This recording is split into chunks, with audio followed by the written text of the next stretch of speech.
Welcome, everyone.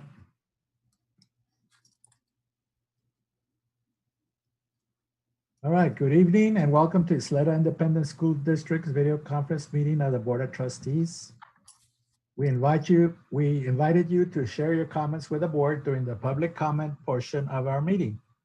Citizens input electronic sign-up shows the rules for participating at the link provided in the electronic posting notice of our meeting. Legally, the board may listen but may not enter into discussion on the issue raised.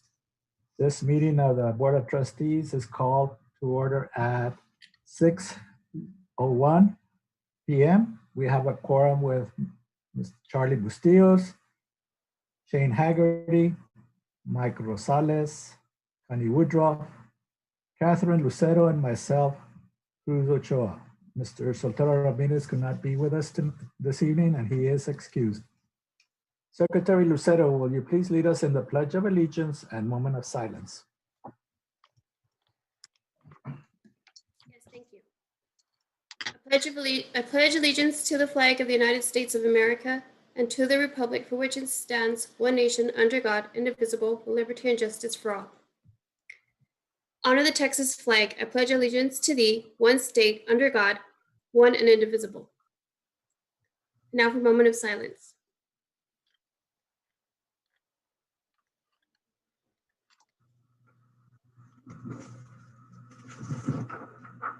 Thank you. Okay, thank you, Ms. Lucero. Ms. Mathewson, do we have any citizens input this evening? No, sir, we don't. Okay, thank you. Dr. De La Torre, do you have presentations for us this evening? Yes, President Ochoa, members of the board, esteemed guests, we have several presentations this evening. The first one is timely as we contemplate the possible return of select students to a face-to-face personal environment. I'd like to ask Dr. Catherine Kennedy and Luisa Baeza Aguirre to go ahead and share their screen and walk us through a simulation of what it might look like for a school teacher utilizing the $500 million worth of technology that we've provided for our core subject teachers. Thank you. Good evening and Happy New Year, President Ochoa, members of the board, and Dr. De La Torre. Thank you so much for the opportunity to present to you all this evening. As Dr. De La Torre said, Dr. Kennedy and I have a short presentation on utilizing technology for simultaneous learning.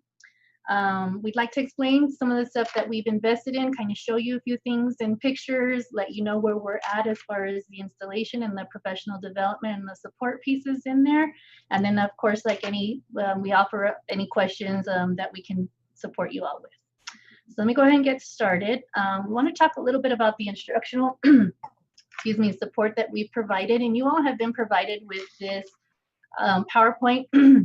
There are several links throughout. We won't take up too much of your time to go through some of those, but we have several different models of interactive notebooks and some classroom shots and things that we wanted to make you aware of, and that's where you'll see the elementary, middle, and high school links.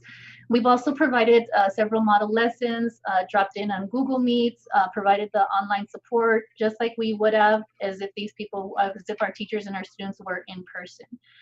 We continue, of course, with our safety routines and our practices, our open houses. We've had all of those videos that you see on our back to school website, where we have some of the lunch and the PE protocols as well. We'll continue following all the district regulations. We provided some sample schedules. We'll continue with those schedules as well, even when we move to simultaneous teaching. And again, just an abundance of digital resources and sample lessons and professional development to support our return. Want to spend a little bit of time talking to you about some of those that are going to stay the same and some of the things that are going to change when we move from just virtual to actual virtual and face-to-face learning, if you will. One of the things that a few of the things that we're very proud of is our ability to continue our social emotional learning pieces, to check in on our students, to provide the individual support, We are able to use manipulatives. As you've seen, we've had several parades to make sure the resources and any kind of additional support that or additional resources that might be needed for students. We have the campus parades for students to come by the campuses to pick up their materials. Again, continuing with the teacher modeling of lessons and the academic discourse, we still have some of our instructional specialists going into a Google Meet and actually doing a model lesson, providing some of the additional just-in-time support, if you will, in addition to model lessons or to strategic professional development and support that has been asked of us. So we're still doing all of those. We're also able to continue with the monitoring and feedback with our students. Back in November, Google went up with a major upgrade that we were a part of. So they've allowed us to have small groups and different grouping strategies to use with the Google platform. Of course, we continue to use the Google Classroom. We continue to use Google Meets.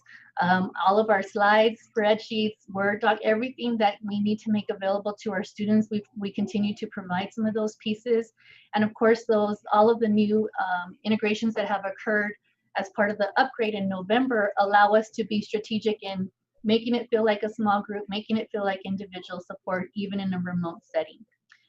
So when we move to face-to-face and remote, what we will call the simultaneous teaching, one of the advantages for the students, obviously, that will be in the classroom will be the less distractions, easier to engage. Obviously, when a teacher will be able to see and notice the wiggle worminess of a student, be able to determine if a student is just not understanding the concept, the facial expressions that don't always come out on a video, if you will, or on a computer screen.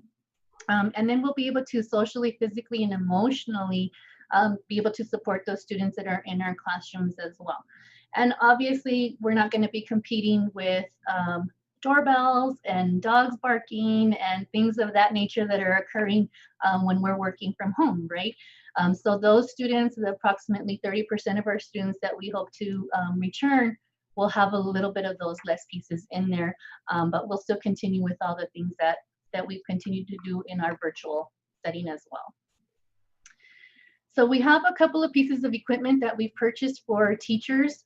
Several of them have already been using them even when they're working within their classrooms, but everybody will be well equipped with everything when they come back, hopefully sometime this month.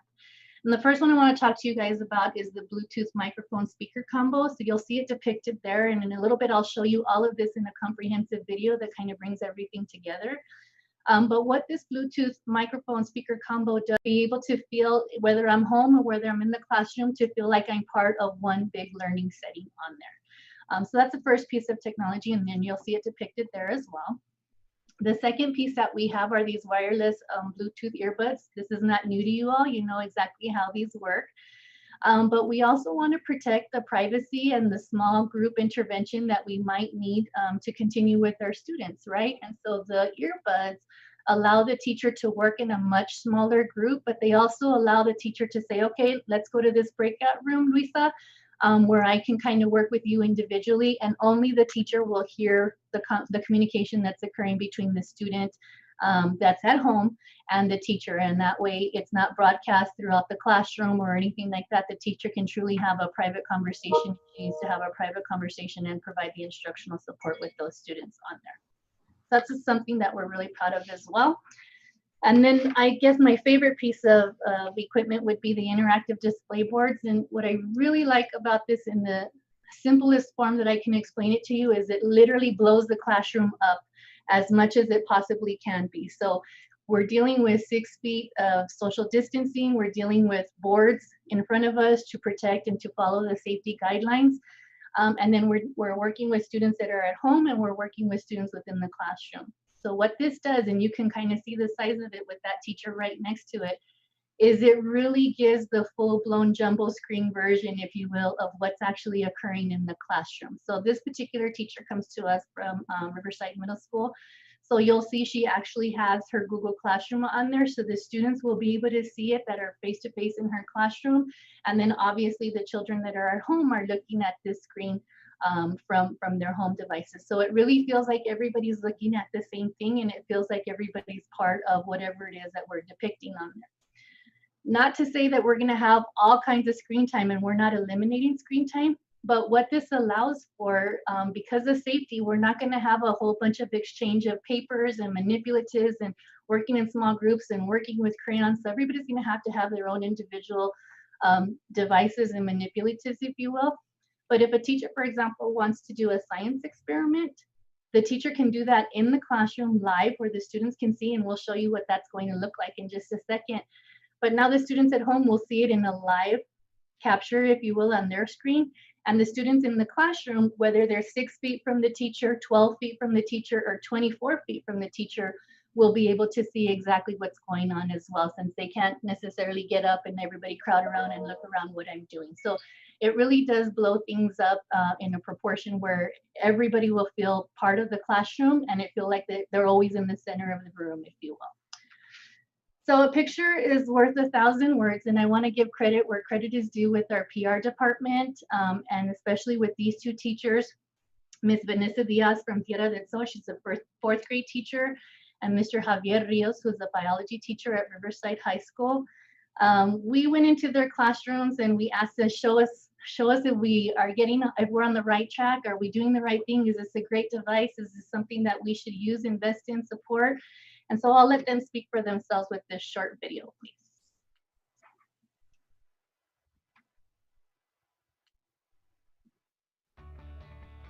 As we look forward to 2021 and the new learning experiences that will come with it, our hopes are to get our students, faculty, and staff back into our buildings to provide the highest quality education that our VIP pupils deserve. There are multiple advantages to face-to-face instruction, like less distractions, easier to engage students in learning, immediate feedback and monitoring of student understanding, teacher and student observation of body language and nonverbal cues, meeting the needs of students socially, physically, and emotionally in real time, maximize instructional time, last but not least, reduced screen time. In order to prepare for the transition from remote learning to face-to-face learning, your Ysleta ISD has purchased $5 million in new classroom technology to help teachers successfully navigate the reopening of schools, particularly if they are called to provide both online and in-person instruction at the same time. 3 major pieces of equipment were purchased to best support the dynamics of serving in 2 educational settings: interactive display boards, or IDBs, Bluetooth multi-directional speaker microphones, and wireless earbuds. These 75-inch IDBs will allow core teachers and students in the classroom to interact with online students logged in at home for a cohesive classroom environment. All IDBs are expected to be installed by January. Each teacher will have the ability to use this screen to create an in-class experience for remote learners, as well as provide opportunities and interaction for those that are face-to-face. Science experiments will be safely displayed and visuals will be more vibrant and effective than ever before. Or we'll help you make that conversion as far as the challenge question, okay? 3,000 Bluetooth multi-directional speakers and microphones. These will provide all teachers and students the ability to clearly communicate with one another. Face-to-face students will be able to interact collaboratively with remote students while the teacher is providing in-class instruction. This again will allow for whole class and small group instruction for all of our learners. 3,000 wireless Bluetooth earbuds. These will allow all teachers to maximize instructional time by providing them the opportunity to simultaneously interact with both groups of students at the same time. During assessments, small groups, or individual instruction, the teacher will be able to communicate with the students in a safe and discreet manner to avoid distractions for learners and to provide optimal support for students. The teacher is still the single most vital resource in our classrooms. We are proud to equip our teachers with the necessary tools to maneuver our unique school year. Thank you, teachers, for stepping up and stepping in for every one of our students. And thank you to our community for continuing to select Ysleta, the district, as your choice for a reimagined school year.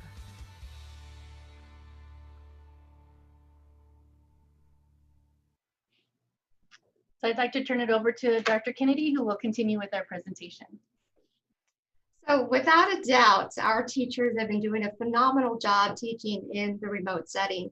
The Innovative Learning Department, under the direction of Shelley Smallwood, has been providing a continuous amount of professional development opportunities since March of 2020.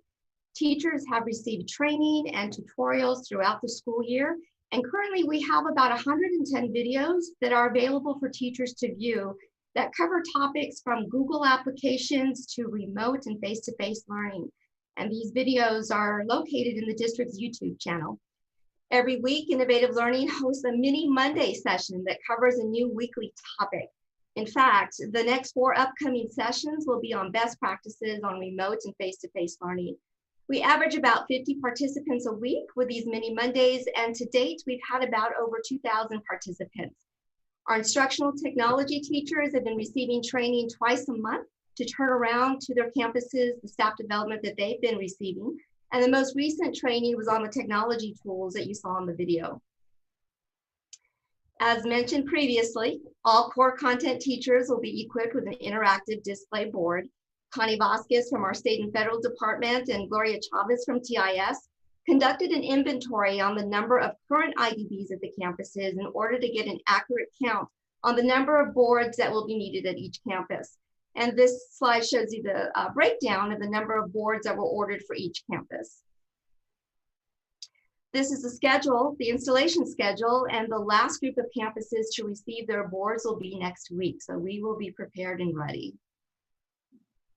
We want our teachers to continue to sharpen the tools in the toolbox. So we will continue to provide professional development to assist teachers with remote and face-to-face learning.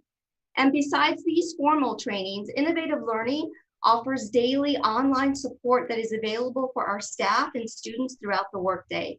On average, they receive about 22 participants asking for support. We know that the transition is going to be a bit uncomfortable at first, as they need to get comfortable using the 2 platforms. But if you recall back in March, we felt that way too. And like with anything, it's going to take time and practice and support. And we are here to provide that support so that teachers feel confident and successful upon our return. Delvita Elementary teacher Brittany Rivas is excited to return and work with her students face-to-face. And she says, although it may be a bit scary, she feels ready to get back to work with them the best way she knows how. Jesse Tovar, teacher from Ysleta High School, shared that he's excited to see his students and is ready to prepare his students for life's achievements. And finally, Michelle Sandoval, our Texas State Teacher of the Year, wraps this up by reminding us that we need to continue to learn, to grow, and triumph through our ever-changing world of education. We need to do this together because after all, we will come back stronger than ever, where nothing can stop us. And we definitely agree. At this time, we are ready to answer any questions that pertain to tonight's presentation. Mr. President, this is Connie Woodruff. I have a question. Yes, Ms. Woodruff. So when you went through the slides showing the schools that are going to be getting these boards and all of the stuff, it went kind of fast for me, and I didn't see Bel Air on there, and I didn't actually see Hacienda Heights on there. Are they somewhere on there? Yes, or not? Yes, and this is just a snapshot of the campuses. I believe we have Connie Vasquez. They can probably answer that question as well. And Hacienda Heights is in that second column, 3 from the bottom. Yeah, I see them. I do see them. You're right. I still don't see Bel Air on there. And in Bel Air High School, if I'm not mistaken, will be our renovation pieces on there. So just a reminder too, that if some of these campuses already had those pieces of equipment in there, these weren't additional ones that they would have already needed. But I'll let Connie, I don't know if Connie's on the line to add any more particulars. Connie is joining us now.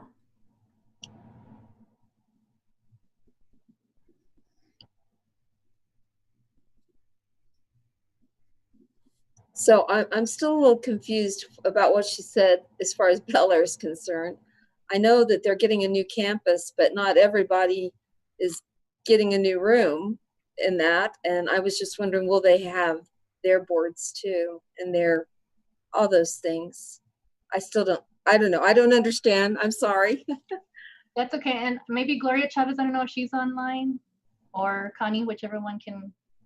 I am online, and so is Connie. I think Connie, are you ready? Connie's the one that designed the distribution of the IDBs at the campuses. Connie, can you hear us?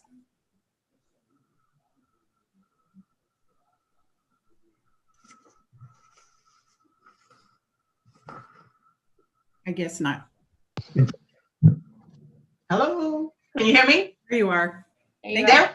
Yes, Sorry. Okay. So what every campus was inventoried, and our new campuses, to include like our 2019 bond campuses, those teachers will all be getting their IDB boards through the bond. So we had 3 different campuses when we looked at the distribution. Those campuses that were part of the 2016 bond. So those that did receive it, like our Del Valle Middle School, our Eastwood High School, those were already fully equipped with their IDB boards for their teachers. Our new campuses that will be getting the new the Ballard High School, we've got Hacienda, we've got our Riverside Elementary School, we've got our Hanks Middle School. All of those campuses will be getting their boards through the bond 2019. So what we have here are most of our campuses that did not have any boards, that were not part of any of the 2016 bond as far as upgrades or new buildings. So does that mean that they have to wait until the new building is built to get those boards, or what does that mean then? What we ordered for the campuses were the boards that on stands. So they will be portable. So what we have is those campuses that are slated for a new building will have their boards coming in as soon as they are delivered to the warehouse, and then the warehouse and team first work on getting them to the campuses. So they'll get their boards delivered. Okay. When they move to the new campus, they'll take their boards with them. This Okay. is including, I'm sorry, Tony. No, This is go ahead. including Ascarate and Cedar Grove. Yes, sir. Our new Riverside Elementary School will have them. So Karate will get their boards next week, or they might have them already, and Cedar Grove will have them when they move to their new campus. They're on stand, so they'll take their boards with them. Okay, and then Thomas Manor is the new school, so they should already be equipped, correct? Yes, correct. Thank you. Thank you. and just for clarification, if you remember from the video, the young lady, Vanessa Ms. Diaz, that was working at Tierra del Sol, she didn't actually have an IDB. She actually had a pull down screen, and she was able to manipulate the technology that we provided so that that screen would act like an interactive display board as well. I always mess up the acronym, sorry about that. So we wanted to make sure we depicted both in the event that we had campuses, which we knew we would, that wouldn't have their full interactive display boards by the end of this month. I have a question on that. Using that screen like that, would the students at home be able to see anything like that? I mean, how are you? I know that using the IDB boards, they will be able to see it, but how are you making that available to the students at home? So it Before you depends. answer, if I could just jump on, because it relates to what President Ochoa is asking.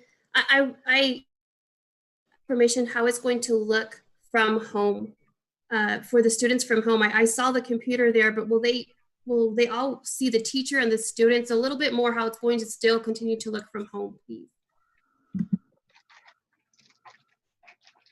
I'm going to show you something that our 3D printers created. I hope you guys can see. Can you see that? Yes. Okay, thank you. So this is something that some of our innovative technology department, again, those amazing people. Can't see anything. Oh, you don't see it? Mm-mm. Okay, 1 second. Lisa, maybe if you stop sharing your screen, we could see what you're holding. Yes, ma'am. Can you see me? Oh yeah. Okay, so do you see this little contraption? Yes. Okay, so this was something that the innovative learning department did under the direction of Ms. Shelley Smallwood, and you can see it looks a little triangular and then has a little camera, a little mirror, and it's got a little groove right in here. And so what it allows is a teacher can put it right on top of their computer wherever their camera is, and it works like a projector. Don't ask me the science behind it because I wouldn't be able to explain that. I'm not going to lie. But the reflection piece is on it, then anything that the teacher is doing on her desktop will then be projected on her computer so that the students at home would see, if like the teacher that was doing the science experiment, they would be able to see everything that he was providing. Remember that all of their devices have cameras. So they still have those cameras that are working live. All of that they've been doing right now since the beginning of the school year and really since March, that continues. It doesn't stop with the new technology in the classroom. It just allows the students that are there face-to-face to be able to have their interactive piece in there, as well with the students that are in their virtual remote setting as well. So simple things like this is what we'll be providing. We didn't put this as a cost thing. All of our innovative technology teachers, or ITS people, have all been well-versed and well-trained, so they're providing any kind of resource and any kind of support that the teacher might need to make sure that it truly is simultaneous teaching, right? So the experience at home is just as valuable as the experience for face-to-face. How about I noticed that you're distributing these to core teachers. How about CTE? Do they have any availability to these devices at all? Kathy, I don't know if you want to take that one. Yes, sir. As part of the inventory that we took for each of the buildings, our middle schools and high schools did have some of their boards that were already purchased through CTE. So those were inventory and taken into account. And what we're recommending for those campuses where we didn't have sufficient funds to go ahead and purchase them for every teacher is that they use their federal funds that they have available at the campus to go ahead and purchase the remaining boards for those fine art teachers or dual language teachers that are PE teachers and so forth. So that way each teacher would have them. Eventually our goal is to have 100% of our teachers equipped with the IDB boards. Saying that, if I may, go ahead. When you bring these teachers in, and I know you've been doing some training since March of last year, you know, me and others like myself at this time in our lives, it's a little challenging to develop the skill set. We need a lot of training for that kind of equipment. Have you made that allowance? What I'm trying to say, do you have somebody there during the week or during the time of instruction that can go around in that one school? Do you have one assigned to a school, or do you just have for several schools? So if I may interject, this is Shelley Smallwood. And yes, we have ITS teachers at every campus, and they do have the ability to go from classroom to classroom and ensure that teachers have a good understanding of the equipment. Teachers have also been provided training from our department as well as the ITS teachers, and they also know that they can call into my department anytime during the day, and there is someone there that can help them as well. One thing that I kind of want to backtrack just a little bit. One thing about the IDB boards, they are awesome. The clarity is amazing, but any teacher that does not get an IDB right off when everyone else is getting them, the electives, they do have LCD projectors, and they will be able to display whatever is happening in the classroom on a regular white screen. And in reality, that screen and the IDB board is for the students that are face-to-face in class.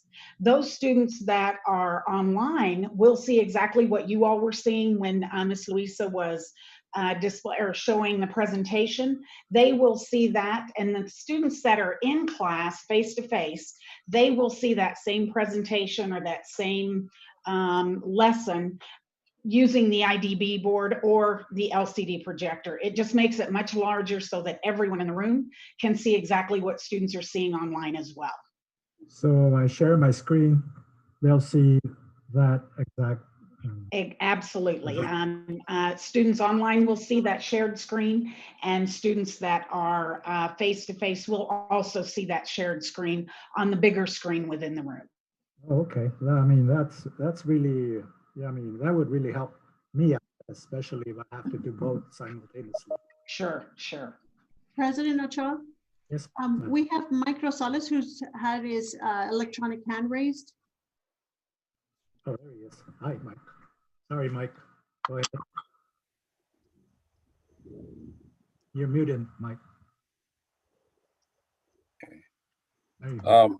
I think it's a tremendous process that we're offering. But I noticed through going through the schools, the Eastwood community is pretty much covered.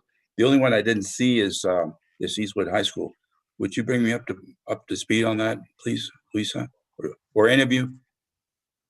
I believe, Mr. Rosales, because the Eastwood High School teachers already have the interactive. That's right. I thought. Okay, I just want to make sure. I want to make sure we're on the list. Okay, thank you. You're welcome. Okay. And then Mr. Haggerty had a question as well. Yeah, Shane, go ahead. I was my question was regarding the placement. I know that it looks like it's for core areas only, but if does the principal have the discretion of moving it to a elective or fine arts teacher if that's where they feel it needs to go? And then you said the principal could order more using federal funds. How much do each one of those boards cost? The boards themselves, Mr. Haggerty, were the package itself with the stand and the board was about $4,000 for each of the IDB boards. And the teachers, what we did recommend for the principals to do, we provided them a list of their core teachers that did not have an IDB board on campus once we finished our physical inventory. And we wanted them to make sure, because some of them, they've been reaching out to me as they receive them. You know, either a teacher resigned, the section closed, or they opened up new sections and so forth. But we know that it's a fluid situation, but we do highly recommend that whatever they're receiving, they give them to the core teachers. And then those that they have on campus already, because of many of our campuses had them already, and they were issued to our elective teachers or fine arts teachers or dual language teachers and so forth. So we wanted to make sure that our core teachers were well equipped, especially those that are doing their standardized testing, that are responsible for standardized testing and so forth. So we wanted to make sure that they were the first phase of the teachers receiving the boards. Thank you. Yes, Catherine. Relating to the speakers, will the teachers be muting those? So will they hear the background from the kids that are the online kids? Will they hear the background, or how will that work as far as controlling the, I guess, classroom control? One of the things that kids have become very, very comfortable with is making sure that they are muted if they are online, just as we are here, because there is background noise. We recognize that, you know, there may be dogs barking or the doorbell ringing or, you know, something like that. And so kids have gotten very good about muting their microphones. And then those students that are in class with the teacher that are face to face, obviously the teacher is there to ensure that they are you know, keeping the noise level down, because one thing about those speakers is they are very sensitive and they do pick up sound very, very well, which makes it better for the communication between the two groups. But you're right, it could cause a problem if those students that are in the remote setting don't mute their mics. If you have a student that doesn't mute their microphone, the teacher does have the ability to go in and mute that microphone for them in case they have forgotten to do it, or, you know, just haven't heard, please mute your microphone. But that shouldn't be an issue. From what I've seen and what I've heard, teachers have gotten really good response from kids, making sure that they're muting their mics except when they're speaking. Sure. Any other questions? If not, thank you so much. I'm very excited about this new technology. It's very interesting, and I want to go and visit once we're done with all this. I want to go see it and see how it's actually used and how the students are reacting to it. Thank you so much. We appreciate the opportunity. Thank you. Thank you. Dr. Latorre, you have another presentation? Yes, sir. And absolutely, we'll make arrangements to either have it demonstrated live at a board meeting if we can convene in person. And if we can't convene in person, then as you know, the campuses are always open and available to any of you once things get started. And I guess that's a great segue to where we find ourselves. And By way of background, I want to talk a little bit about that Region 19 plan that we've relied on for about 90 days. There seem to be some misconceptions or misunderstanding. Let me begin by saying that, first of all, the Region 19 plan that was developed in the fall, presented to the board in October, approved for implementation, does not pertain to when teachers come back. Nothing in that plan is designed to trigger a date or a zone where teachers would be expected to return. The plan speaks to when students are expected to return, and a capped, for lack of a better word, a capped enrollment based on the hospitalization rate. And so we've had a lot of questions about whether or not teachers return in the red zone or in the orange zone. The reality is we have teachers in Fabens, San Elizario, Clint, who have been working from their classroom at their campus since July. So this wasn't designed to trigger when teachers come back. This was designed to trigger when students come back and how many students can come back. So that's the first thing I want to share. The second thing I want to share is that for all intents and purposes, this plan is moot. Of all the remaining school districts that still had teachers, and in some cases, like the El Paso Independent School District, still had administrators at home, when the 7th day in the orange zone was secured, they did not bring back students and they did not bring back teachers. That is true of Socorro, and to some extent that is true of the Ysleta Independent School District. But more importantly, this plan expires on January 19th. So this plan will not apply from that day moving forward. What will be expected in speaking to Mr. Morath and TEA personnel is that after the 31st, preferably before that, if a school district makes the decision to keep teachers at home and not make campuses available to any family and student that wants to send their child to school, we will no longer be held harmless. There are no additional waivers for the second semester, and we will be funded strictly on the number of students that remain in class, log off, log on again for period 2, remain in class, and log off. Our experience during the first semester has indicated that absenteeism is very high, as are failure rates.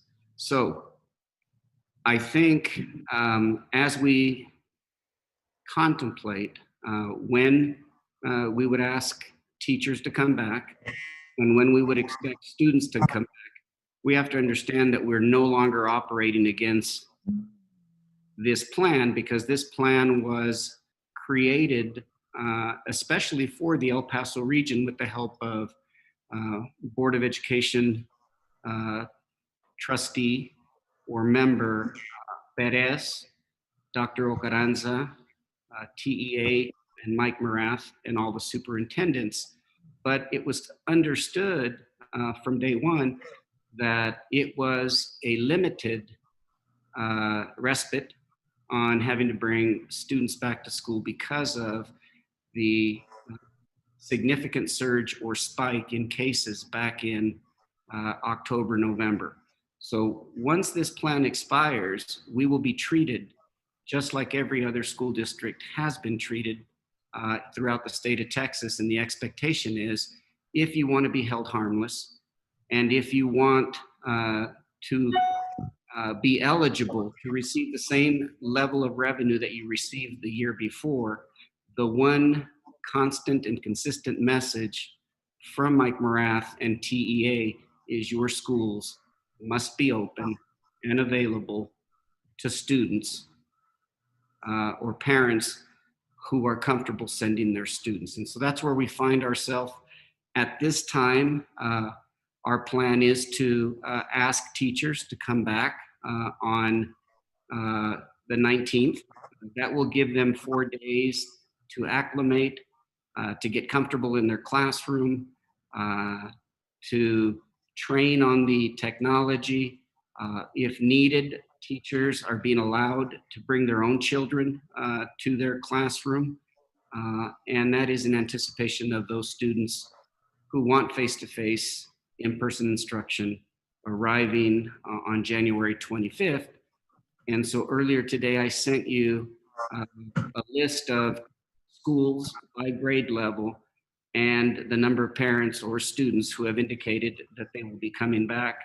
As I think was mentioned earlier, at some schools, you may get as many as 30% of the total registered enrollment. At other schools, you'll get as little as 10%. I know that there's some talk out there about the vaccine and whether or not the vaccine should be considered. I can tell you that as of this afternoon, in my conversation with TEA personnel, the vaccine is not currently on the table, and any waiver requests from school districts throughout the state that have arrived at TEA have been denied.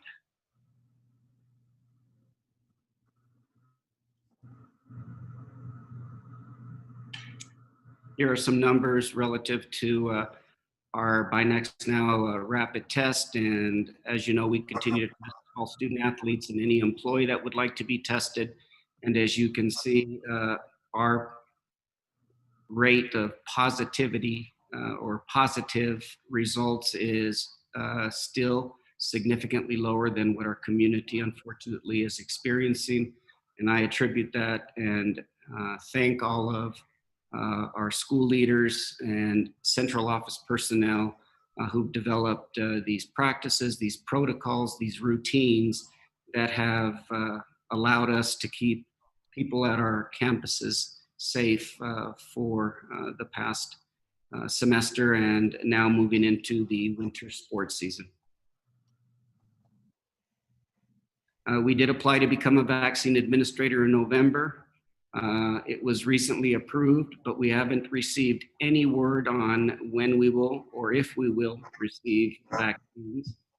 At present, even though we have sent letters to Governor Abbott and TEA, Group 1A is still the priority. That's the frontline healthcare worker. 1B is are those people that are 65 years of age or older, or those that have chronic health conditions. Employees who individually meet these qualifications can contact the PCP or register through the city to obtain a vaccine. Earlier this week, we had quite a number of our administrators and vaccine because they administer the rapid test to student athletes and to employees. 55 of our nurses and athletic trainers were vaccinated by El Paso Children's Hospital on Sunday, this past Sunday, January 10th, and 400, I think I just mentioned that, YISD, next now administrators received the vaccine at some point this past week or over the last 2 days.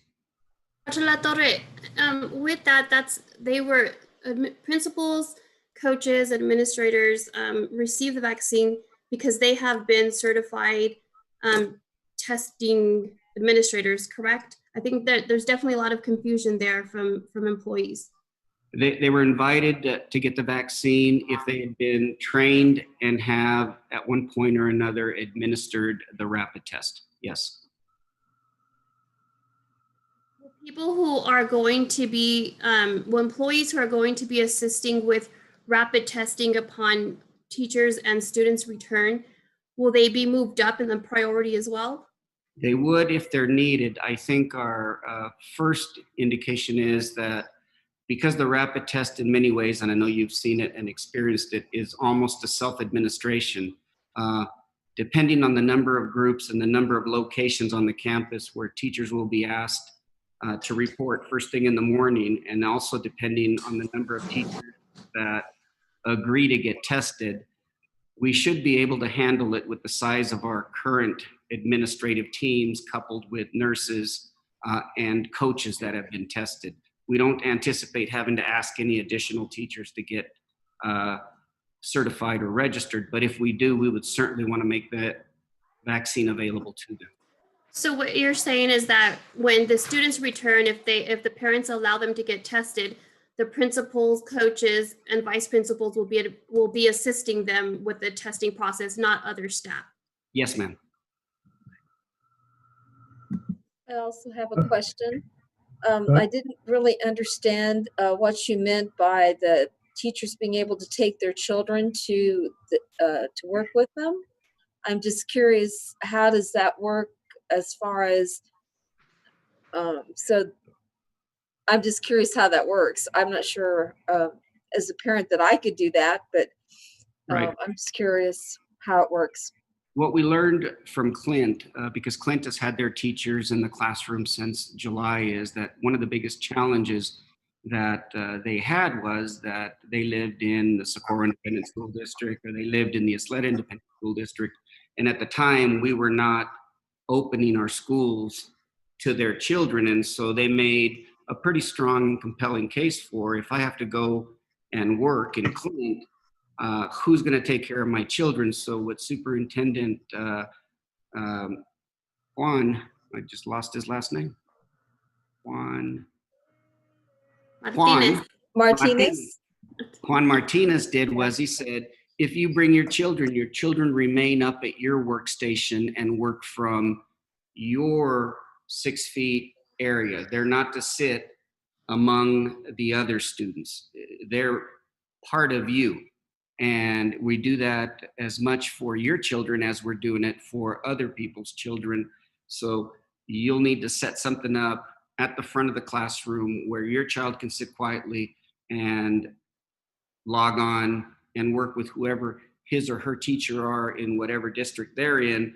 But he said that that made it much more palatable for those teachers that were being asked to come back last July. Thank you. That makes sense to me. Thank you.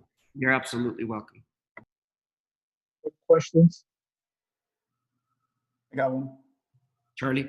Yes, Charlie? Dr. De La Torre, are we still disinfecting the rooms? And if we are, how often will we be disinfecting the rooms for the classrooms that the kids are in? Yes, sir. Okay. And we've been doing that. And okay.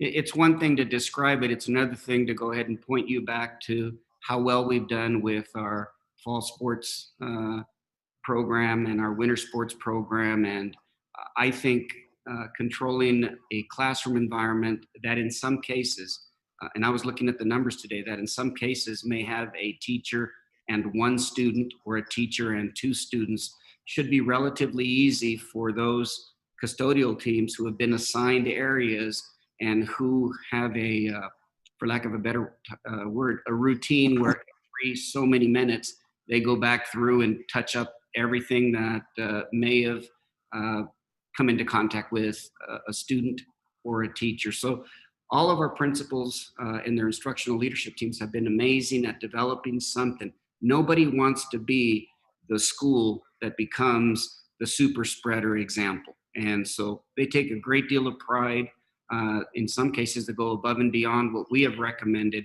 to make sure that they are not the first school or a school who has the largest positivity rate as a result of a misstep. They also know that, and this is just being honest, they also know that not all teachers are going to appreciate being back, and that one of the things that these teachers are going to do is they're going to hold them accountable for the things that they said would be in place when they return.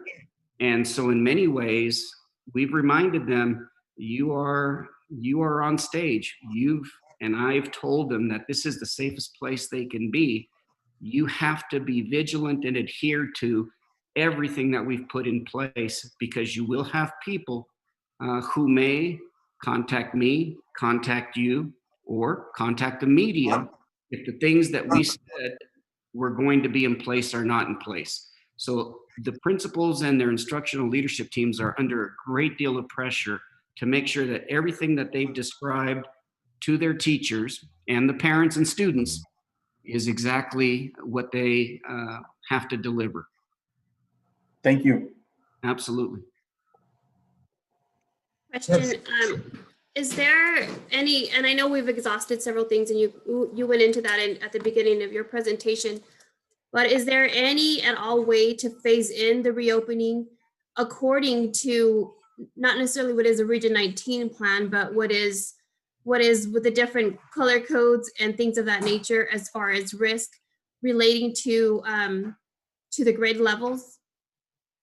Yeah, the plan in many ways reflects what TEA and the state early, and that was that because the little ones are and have been less vulnerable or less susceptible to the COVID-19, there seems to be the opinion that if you want to phase them in, start with the little ones, get that right, then you move into middle school and high school, where those students may be a little more likely to not want to follow the guidelines and want to be around their friends and all sorts of things. And we've discussed it. What we're a little worried about is not expecting the same thing from all the teachers. So having the elementary school teachers all back and leaving the middle school and high school teachers at home doesn't feel fair. It already, as I've told you before, it already feels a little unfair that we've had all of the hourly employees there since the beginning of the school year. And people have sent us letters asking whether or not we place a greater value on teachers than we place on other people. And you've all received those as well. So I'm trying to, and you'll be proud of me, I'm trying to be a team player with the other school districts. We're trying to work together so that they don't position us against one another. At this point, what we'd like is we'd rather go in and have our teachers show up on the 19th for that 4-day period without any students in place, and then decide which students we're going to invite on the 25th, depending on the data and what you're referring to, and that is there a population of students that are more vulnerable or less vulnerable that we would bring back in stages? Sir, we have Trustee Rosales who would like to have speak. Dr. La Torre,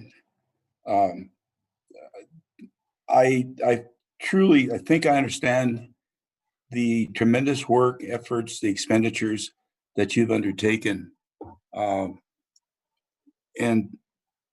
I do feel that we have a responsibility to our community. The problem that I have is when we about bringing in certain groups and what have you, this disease has no boundaries. And you know it, and I know it. And I'm not knocking anybody. I'm just commenting to the way I feel. I've had some calls from teachers, and they're afraid. And unfortunately, and maybe it's the fact that there's a lot of things we don't know at the level of Morav and what have you, but I don't feel comfortable still asking our teachers to step forward on the 19th. I don't know if I've made a point of this, but I have personally lost over 7 people in my agency over COVID, and about more than half were very healthy individuals. So again, my point is, I'm still afraid with all your efforts, but I understand the pressures that we're under, And I hope the public understands that we're very sensitive and attuned and listening to you, listening to the public based on the calls that I've received. I feel very uneasy bringing the teachers back on the 19th. I would rather see something more towards the end of the month. We saw a decrease in cases, and then this weekend we shot back up. In 2 days we had 1,000. I think last week or yesterday was about 200 and so many. This animal is not going to go away just by that. The other point that I'd like to make is that I would hope that we could put enough pressure through our legislators to get our teachers prioritized and get this thing. Because to me, when you have 6,000 individuals, they're frontline people. When you compare the numbers of frontline workers at hospitals and what have you, 6,000 is not a small number. And I'm just expressing how I feel. And so I'm very much afraid of what this disease can do and how it can creep up. As much prevention as we try, this animal is not going to go away just from one day to another. I'm not going to bore you with any more of my thoughts, but let's continue to be careful, if I may say that. Thank you, Mr. Rosales. We appreciate you speaking on what you just said. Thank you. Ms. Lucero, you had a question? I appreciate Trustee Rosales coming forward with his thoughts on this. I agree with him in the sense that I believe our teachers, and I know we have a resolution and agenda item to send to the state pleading for our teachers and our employees to be moved up to priority 1. I too have a lot of unease with this, and I believe that we need to figure out something. They need to be vaccinated prior to bringing them back into the classroom. That's another layer of protection. In the work that I do, I work with several different water service providers and counties and across the state. And I had a very interesting conversation today with one of the city administrators, and what she said is her husband is high risk. She was able to get the vaccine this weekend, her and her husband, and what she felt was relief, some sense of relief that I am somewhat safe to go out there and be amongst my children or do my job. And I think you guys have done an excellent job. I agree with all the things that Trustee Rosales has expressed. You've gone beyond the call of duty to make things as safe as possible to bring people back. But I also, I think it's important for our teachers to be vaccinated prior to asking them to come back to the classroom.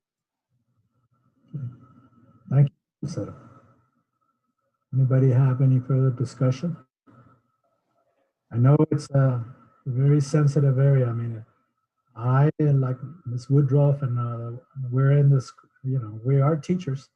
And we're very sensitive to what's happening. I mean, it's just one of those things, like Mr. Rosales says, it's not going to go away. It's still here. It's going to be with us for a while. And like Ms.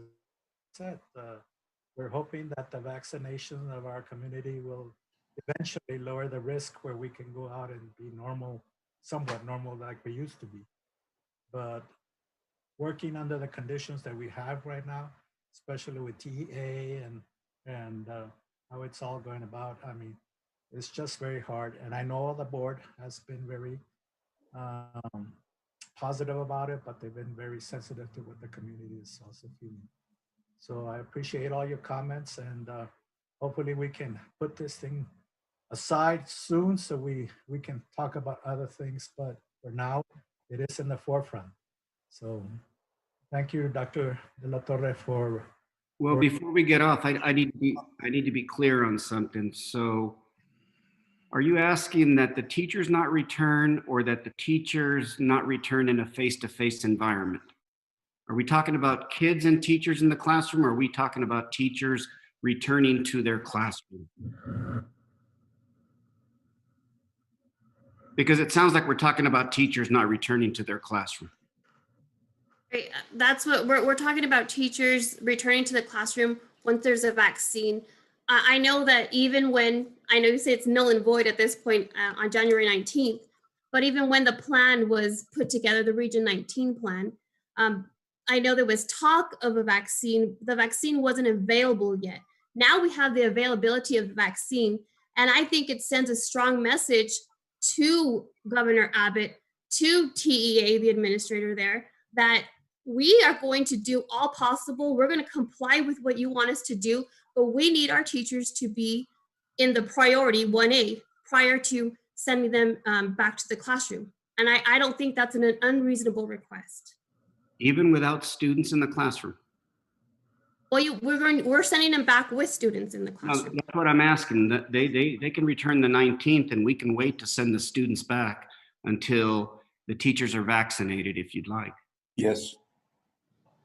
If that's a possibility, I think that should be done. I would definitely be on board with that. Okay. Now, I want us to be clear, because history will tell the story. If we had done this under normal circumstances during the fall, it would have cost this school district $22 million. There's no reason to believe that if we do not comply, and he and TEA and the state start giving us our actual daily attendance from the remote learning and the online learning, that it will not result in $22 million loss. And the conversation we will be having at the end of the year is, when we do a reduction in force, who are we reducing to make up for the $22 million budget deficit? So can I ask a question, Dr. Delatorre? Are you saying that by not letting the students come back into the classroom, that will affect our funding? Mhm. Or are you saying that that we can do the teachers can come back to the classroom without the children, and our funding will not be affected? No, ma'am. No, You're go right. ahead and. You were right. The funding is impacted by any school district who does not make schools available to the parents and students who want to go to school.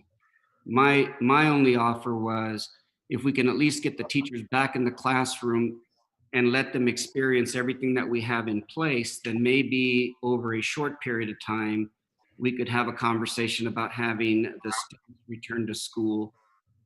But during that period of time, we are losing money every day when students are not logging on and logging off and being counted for attendance purposes.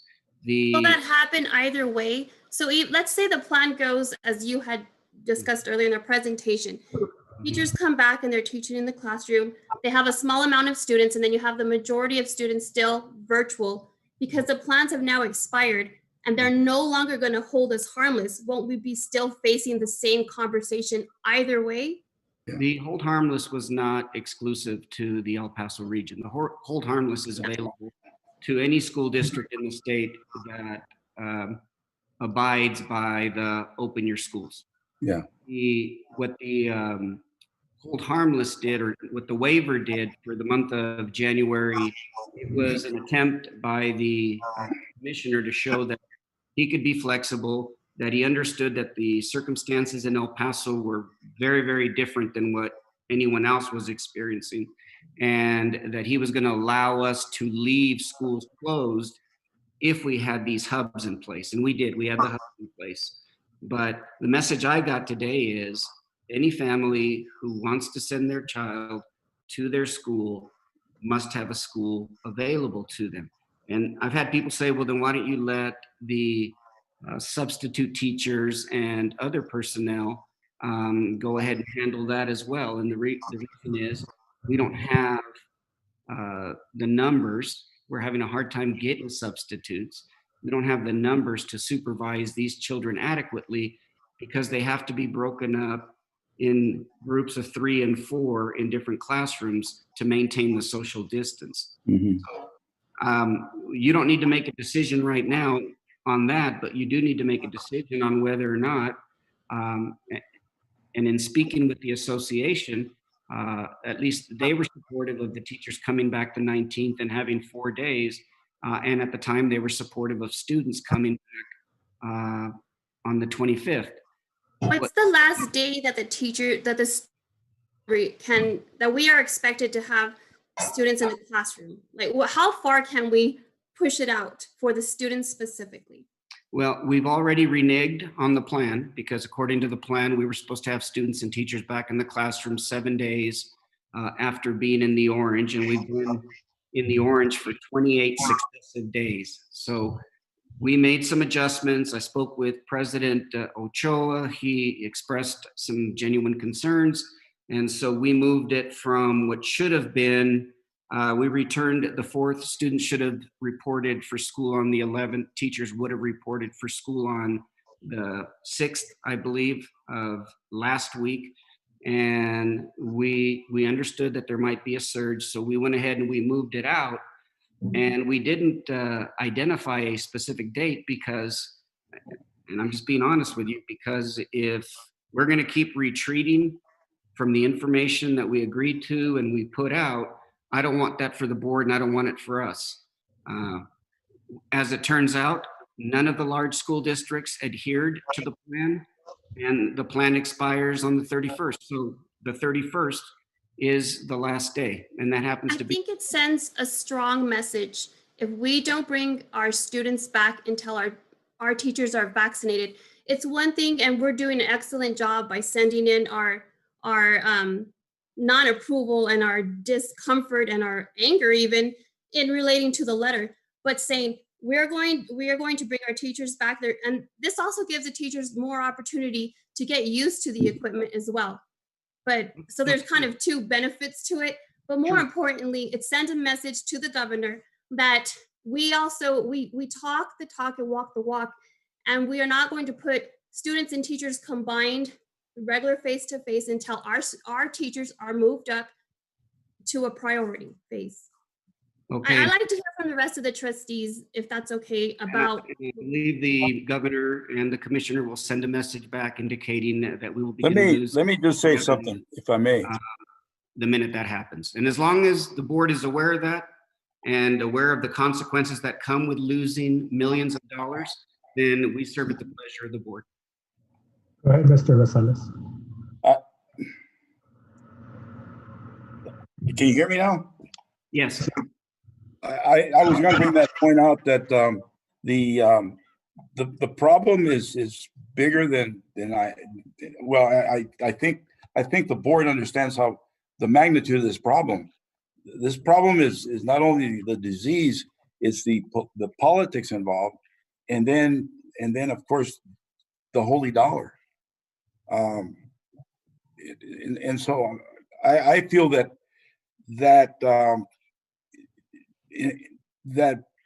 bringing the teachers on, and I guess being familiar with the equipment that we put in line, I would extend at least to the 31st of January. But simultaneously, we have representatives in Austin now in session, and that's why we send them there. This is their job, to make the betterment for this community. And I feel, yes, we need to go to the governor, the lieutenant, or Mr. Morath, and express to him how uncomfortable this community is with having us put our children and our teachers at risk. And I think we all need to do it right away. I understand. Dr. LaTorre, I fully understand the dilemma that you're under and we're under. And I'm not an expert on all the things that you do, but I know logically what is right and wrong. And I feel very, very strongly that we need to make sure that our people in Austin, our representatives, our senator, can get together and have an impact. What other areas do, it does not concern me. What concerns me is the well-being of our children. And I appreciate that, but I want you to think about it and look at it from another perspective. Yeah. The same group that is uncomfortable bringing teachers back has no problem bringing bus drivers, custodians, groundskeepers, instructional aides, coaches, football teams. All of those were brought back. All of those have been in our schools, on our campuses for the better part of the year.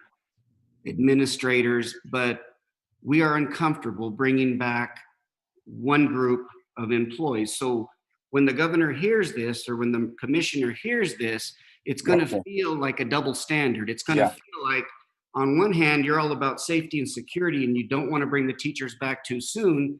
On the other hand, you've had over 2,000 employees back to work since July of 2020. What is the difference? The difference is how we monitor that group of people, the athletes. Isn't that correct? Then we monitor under the 1%, 1.3, whatever it was. We haven't monitored our teachers. I mean, that's just my point. I'm not arguing. I'm just trying to back you up, so to speak, because I do feel that the ways that people think east of Van Horn sometimes are different from the way that we think in El Paso, Texas. But I'm sorry, Trustee Rosales, to interrupt you, but it's also that what you're saying, Dr. La Torre, and what the state is saying, that our hold harmless, our bottom line, who is responsible to bring the funds in, it has to do with the teachers. Everybody has value. Every single employee has value, but we're getting paid from the TEA, from the state, for each student that attends. So not the teachers. It's not that nobody is a priority, one is less than the other, but this is where we've come. This is what we're talking about. And I think all of our employees should be moved up to 1A. School districts as a whole need to be moved up to priority vaccinations. And I just think we need to take a risk, and we need to be bold. We are not being, I can promise you. Regarding vaccinations, just sending the message, we're more than happy to comply, move our employees up. That's all we're asking. And I agree with that 100%. I don't quarrel with that. What I'm referring to is, if El Paso ISD teachers show up for work tomorrow and the kids show up to school next week, you're asking that the Ysleta Independent School District bring teachers back, but wait until all teachers have access to the vaccine. That's what I heard. I'm asking them our employees, our district, and other districts need to do the same. They need to be moved up in the priority. Right now, they're not. They're not they are at a different tier. Right. And I'm not quarreling with that. I'm talking about the opening of schools. I'm not talking about people's access to the vaccines. I think we agree on that 100%. I'm asking, at what point is this board going to allow teachers to get back in the classroom and work with students in the way that Clint and San Elizario and districts across the state have worked since July in some cases? Because as your administration, we would really like to know, rather than this. And the 11th became the 19th. Now it sounds like the 19th is too soon, and it's embarrassing. And we're not about that. We're about being thoughtful, deliberate, using data. And it puts me in a situation where I don't ever want to give a date for return again, because I can't count on it. And that's okay. We serve at the pleasure of the board. But I do want to go on the record and say that the board was made aware of the fiscal consequences when Austin does not listen to the El Paso region, because as Mr. Rosales pointed out, there are a hell of a lot more districts east of Van Horn that are back in school with teachers in school.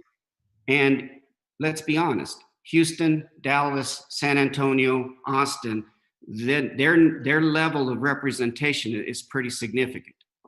So we'll do what we're asked to do. I feel bad for the kids. I understand where the teachers are coming from. Some of them, I don't think all of them. I get teachers who want to get back in the classroom and they want to be in front of kids.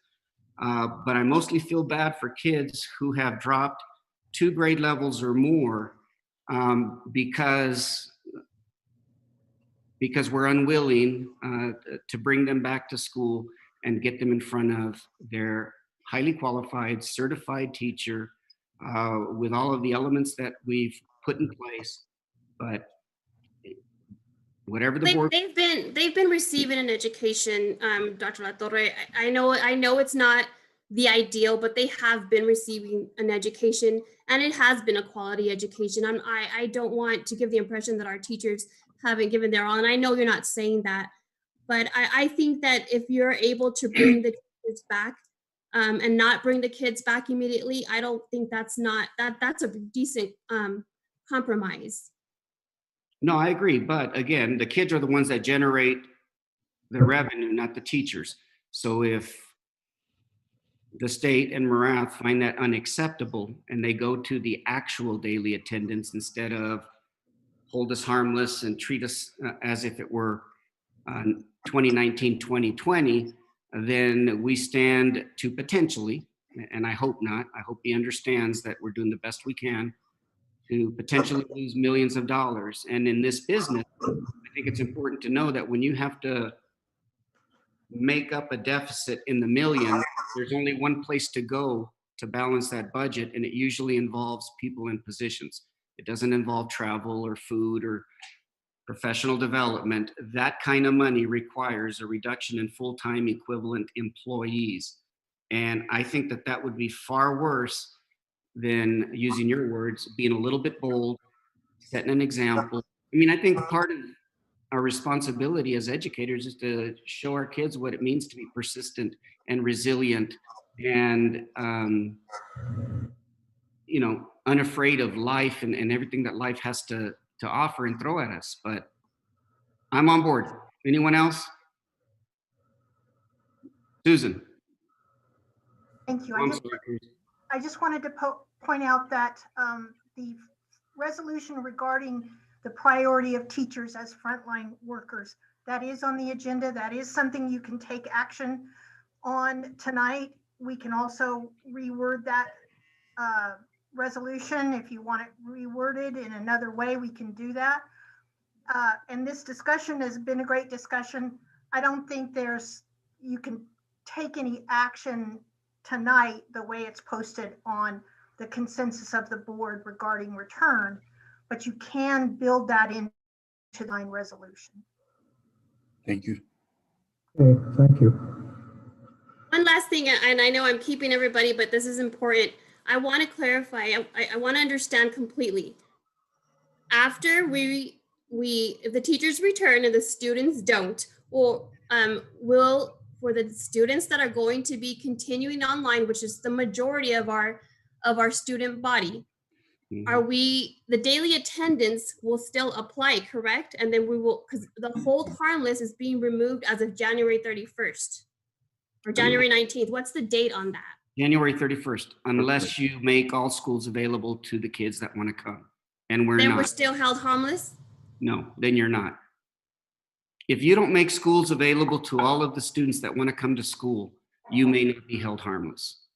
If you make schools available to any student that wants to come and you still have crappy attendance, you are held harmless because you've made the school available. It's when you don't make schools available, when you tell somebody, hey, I understand that all of the teachers have returned to Mission Valley Elementary School, why isn't it open? That's where we will get sideways with TEA, because they will ask the same question. They will say, why isn't it open? Dr. Del Torre or Mr. Ochoa, I'd like to say something. Of course, I've got a lot of thoughts running around in my brain right now. And I've had close contact with people who have had COVID. I've had close contact with a friend of mine who passed away from COVID. It is a very, very scary thing. I don't think anybody is disagreeing with that. I think that even as myself, it's a very, very frightening proposition to go out there and get in front of kids and get in front of talk to parents and do all the things that I've been required to do since November, basically. So the thing is, I do understand exactly where we're coming from here. What scares me though is the fact that we could lose funding. I'm not a money person. If you come to my home, you'll see that automatically. I don't have a lot of money. That's not what I'm thinking about. But it scares me. I don't want to face people and say, okay, we're going to have to fire these people or these people or these people because we don't have funding anymore. Right. And I'm very, very afraid of doing anything that puts that in jeopardy, as long as we are taking every precaution that is possible to guarantee, well, not guarantee, because there are no guarantees with this disease, but to help teachers understand that we do care about them. We do care about our bus drivers. We care about our cafeteria people. We care about all of the people in our district. And so, but it does make me very, very uncomfortable. I don't want to be the one who has to make the decision. Okay, well, the TEA didn't go with what we were proposing. So now they're cutting our funding. So what are we going to cut? That makes me incredibly uncomfortable. It really does. And I'm telling you this with the most humility that I possibly can. I respect this disease. I totally respect this disease. It wasn't too long ago that I was a little afraid that I might have this disease, and I had to take a test. So it's a very, very frightening thing.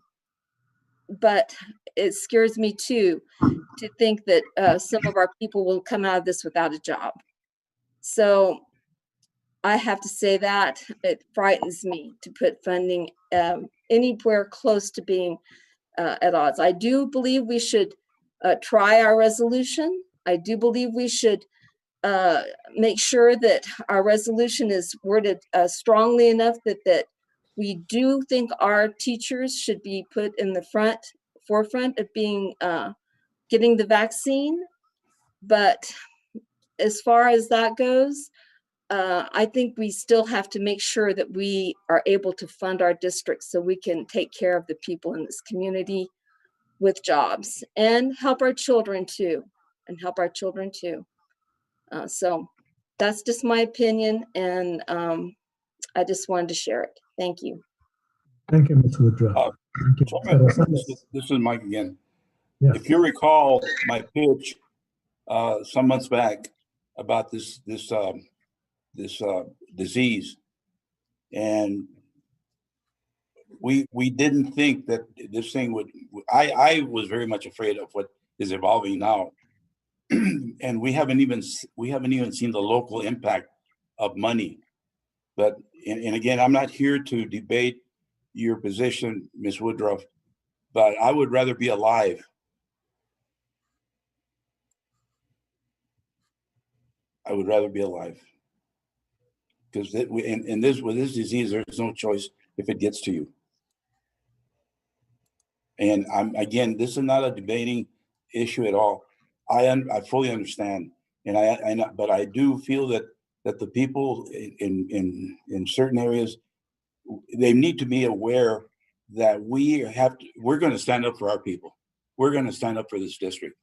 And Dr. La Torre, I would, from my perspective, I would bring the teachers, familiarize them, and possibly, and I know you mentioned you don't want to have set up a date, but I would think that I would run this thing through January the 31st, because if we're lucky enough and this thing begins to and continues to taper off, then we're ahead of the game. And a lot of the teachers and the students to let us know how many of them are comfortable returning and how many are not, because that's the other issue too. When we say you're coming back in, well, there's got to be a percentage of teachers that say I'm very much afraid. And so, what do we expose them to death? No, sir. What I'm proposing. No, I'm not saying you. I'm just saying as a board. No, as I take responsibility on all that we do here. Yeah, I'd like to bring them back the 19th as originally planned. And if I'm going to delay anything, I'll delay bringing students back into their classrooms. But they do need to, I think, begin to acclimate and get familiar with the technology. They'll be in a classroom behind a locked door by themselves, teaching students. I'll go for that.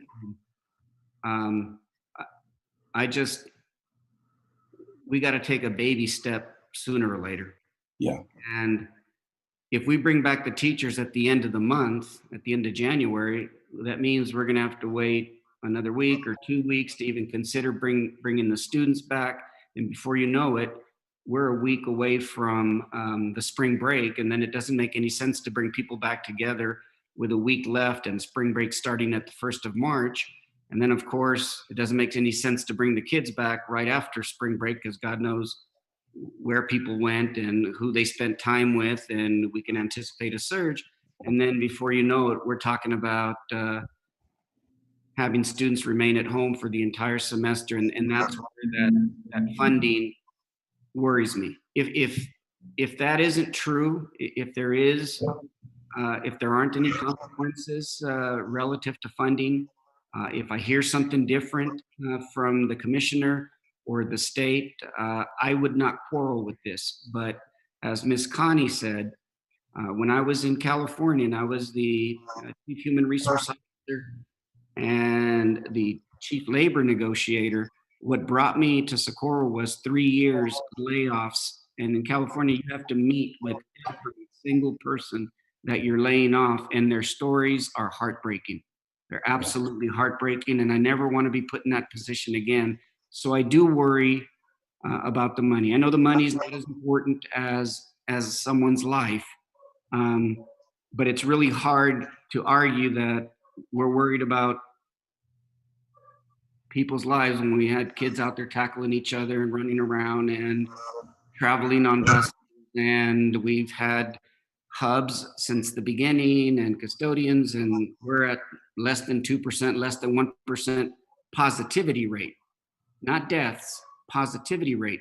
And I know it comes up that we have all known and know of teachers who have passed away, administrators and others. They didn't pass away because they were in our schools, because they haven't been in our schools.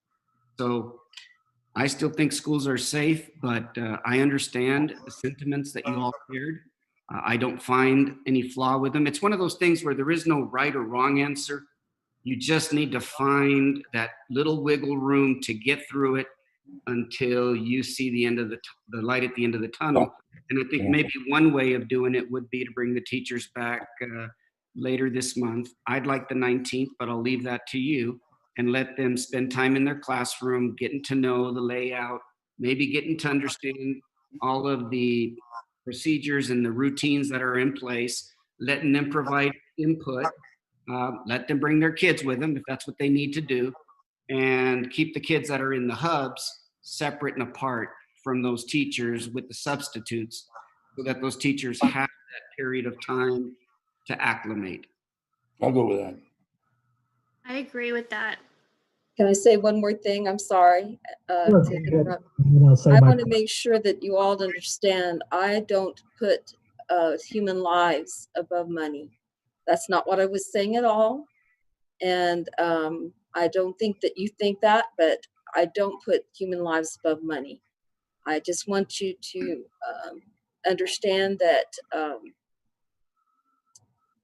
like Dr. Delatorre, I am worried about the funding part, because those who do survive will want their jobs. So I don't, but I'm not saying anything about putting human lives above money. So I'm sorry to interrupt. Thank you.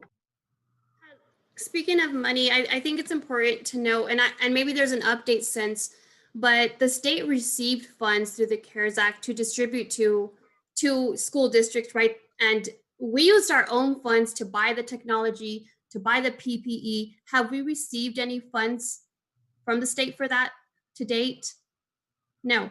Okay. So I think it's definitely, I agree with Trustee Rosales. I think if we can have a compromise where you bring the teachers back, on the 19th and the students February 1st. So that gives people, our teachers, they become familiar. Like you said, they're able to get familiar with the equipment, able to add input as to best practices.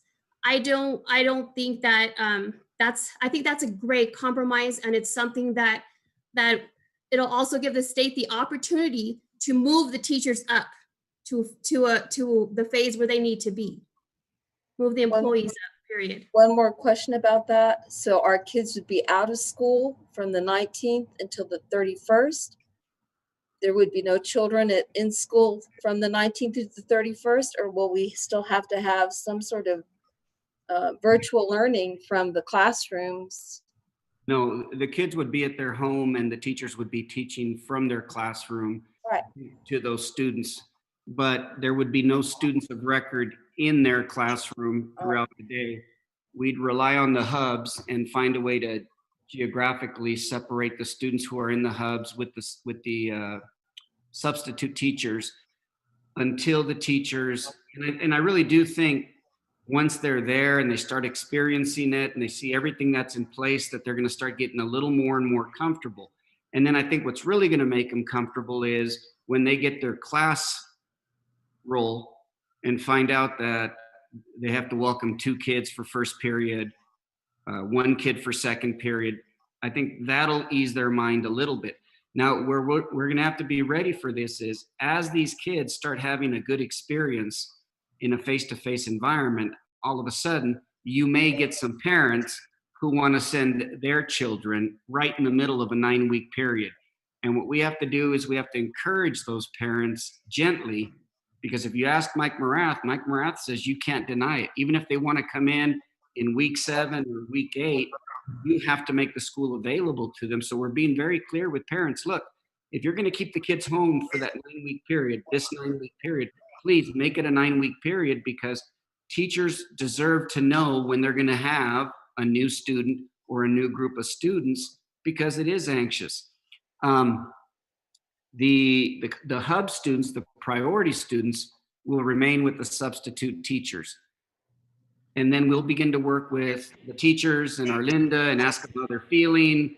And then at some point, we'll talk to you and say, can we bring back the students? We'll give you the number of students by grade level at every school that's going to report, and then move forward. And again, all of this assumes that we don't jump back up into the 24s and 25s in hospitalization rate. All this assumes that we stay in the orange. If we go back to the red, we'll keep the teachers, the students will remain home until we get back into the orange. Okay. I'd love to hear from Shane and Charlie, and I know you guys are silent and cerebral. Well, let me jump in. Okay. Holding back. As you know, Connie's a teacher, I'm a teacher, and I feel the same anxiety and the same concerns that were expressed by Ms. Lucero, Mr. Rosales, and you and I had discussions beforehand, Dr. De La Torre, about this. And my concern is the safety of every employee. Not every employee, every person. It's a person. It has every person has a name, has a family, and everything else. And we talked about that. That's how come we were able to make that agreement to bring the teachers back on the, what is it, the 19th, next week?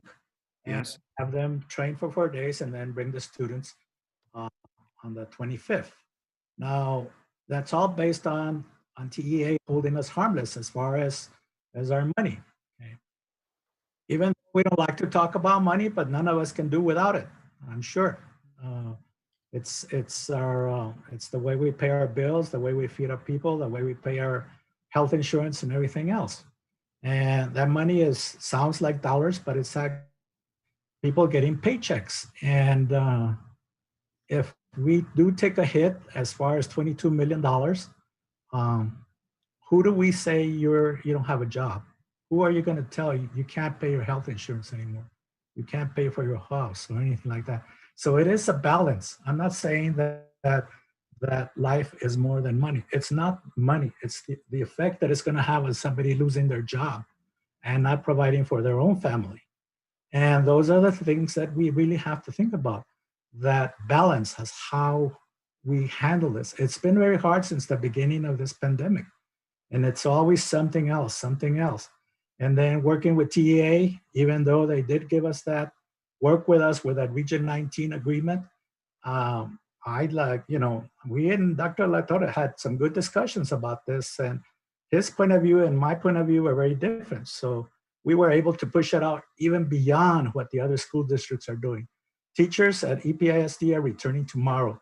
Students are returning on Tuesday, okay? And again, it's only the limited amount, the ones that chose to come back to school.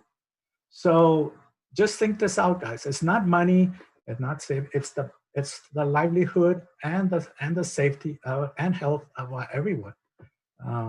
It's hard decisions, and we have safety in place. We have, everything that we can. And yes, PPE has been funded by the school district, and none of it came from TEA. But yet they want to tell us how to run our district because they hold the dollars. So it's a very hard situation to be in as far as board members, but that's why we chose to run, to make these hard decisions and come up with some decisions that are all of us can agree on. And that's why I like all this good discussion. I think it brings out what we all feel as far as this. My wife had COVID here in October, okay? And I dealt with it. I dealt with her being isolated, taking care of her, giving her medication. And luckily she didn't get the severe part of it, but she's still very weak. And I understand that. I've been touched with it, like you said, like Connie said. We're not immune. None of us are immune. And I've seen a lot of people's friends die. A lot of family relatives have also passed away due to this pandemic. And I never thought I'd be here, talking like this, but it's hard. So I'm not saying one way or the other that anybody's right or wrong, just like we all said. It's just how we feel at this, how we've experienced that. And us as a board, we come together and make a decision on this. But let's continue. Mr. Bustillos and Mr. Haggerty, do you have anything to say? I'll go next. Everybody knows that my wife's a coach. I have my daughter playing basketball. My son was doing cross country. They all wear their protective gear, and as of today, they, thank goodness, they have not contracted COVID. Along lines with this board and everybody that's in this meeting is very sensitive to what's going on. I think we all have had sleepless nights. I didn't get these bags. I didn't have these bags when I started, and I know we can't sleep at night thinking about how we're going to do this and how we're going to find the way to get our teachers back safely. I think if it was all up to us, we'd wait till the very end, until everything's completely safe. I know Cruz and I have had conversations along with Dr. De La Torre, and I've had conversations with Catherine. And, like we said, we talked about this back in beginning of the year, and we, pushing it back and, talking to Arlinda about it. And finally this, and I believe Dr. Carranza, this final decision was made because he recommended the 2 weeks for us to come back. I really think that, the plan we have in place right now is a good plan. I really do. I think we stick to it. And that's because of Dr. Carranza's, 2 weeks, giving us the 2 weeks to get started. I value life more than money. I've also myself, I think everybody here has had friends that have passed away, close friends that have passed away from this terrible disease, and we all face it every day when we walk out the door. But I do agree with that. I do believe in our administrators, how hard they work every day to keep our hubs safe and our teachers safe. that are currently doing it. And I do believe that the plans we have in place by our administration and Dr. De La Torre are solid. And I truly believe that this plan that we have coming back the 19th and the 25th is a good one, because we've got the blessing from, the TEA. We have it from, from Dr. Carranza, and I believe that we can make it work. Those are my views. Charlie. Shane, you had anything to say? Huh? I do. I still have a ton of questions, but It's okay. We're here for all. How long it takes. Certainly, I'm grateful for administration and for this board being able to have the foresight, have the courage to keep out our teachers and our students as long as we have and keep them all safe.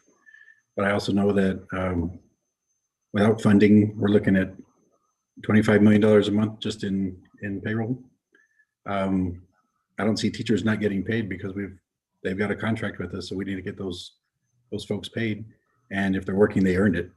So that would burn through our fund balance there pretty quick. In a matter of 2 months, we'd be broke. But my questions are: I know we're getting vaccines that we put in for it and we were approved. Do we know when we're getting them? How many we're getting? Can those be used exclusively for our employees? Lindley was in contact with the county health department through our lead nurse today, and we have been approved as a site. The disappointing thing right now is that they haven't indicated that our employees would be the priority. So that's something that we're going to keep working to do. I believe that sooner or later, if they want society to return back to some semblance of normal, every community, most school districts are the largest organization in every community across the United States.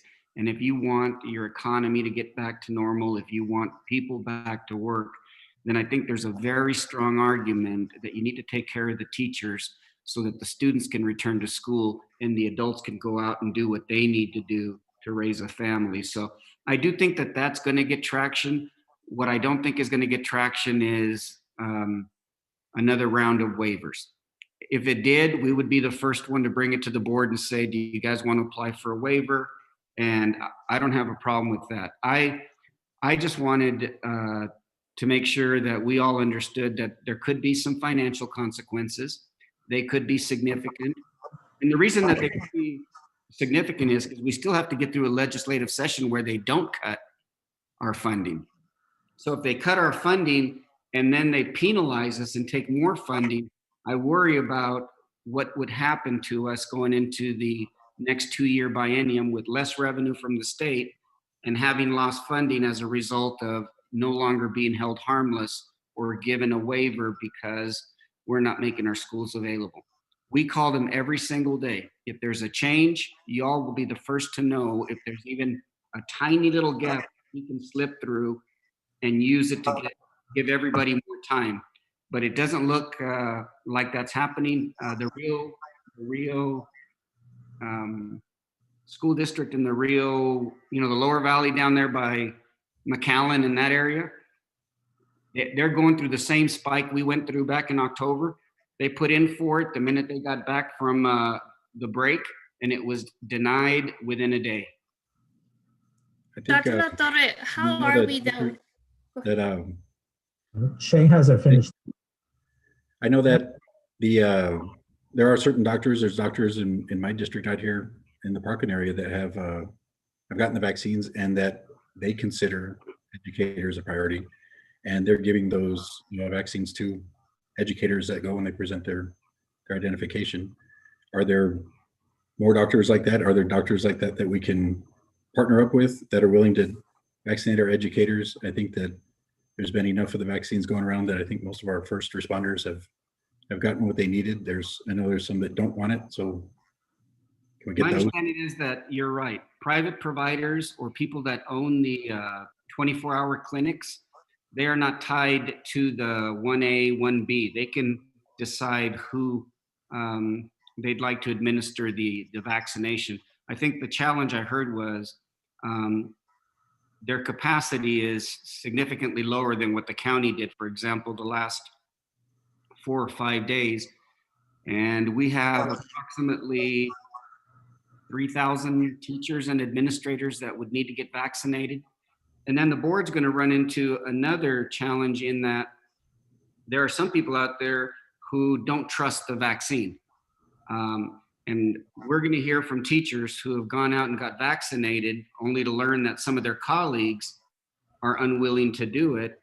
And then the conversation will start to be whether or not the EEOC is going to make that the vaccine a requirement for students, the way they do the mumps and the measles and all of that, as well as a prerequisite to work in the school system. But that's so far down the road.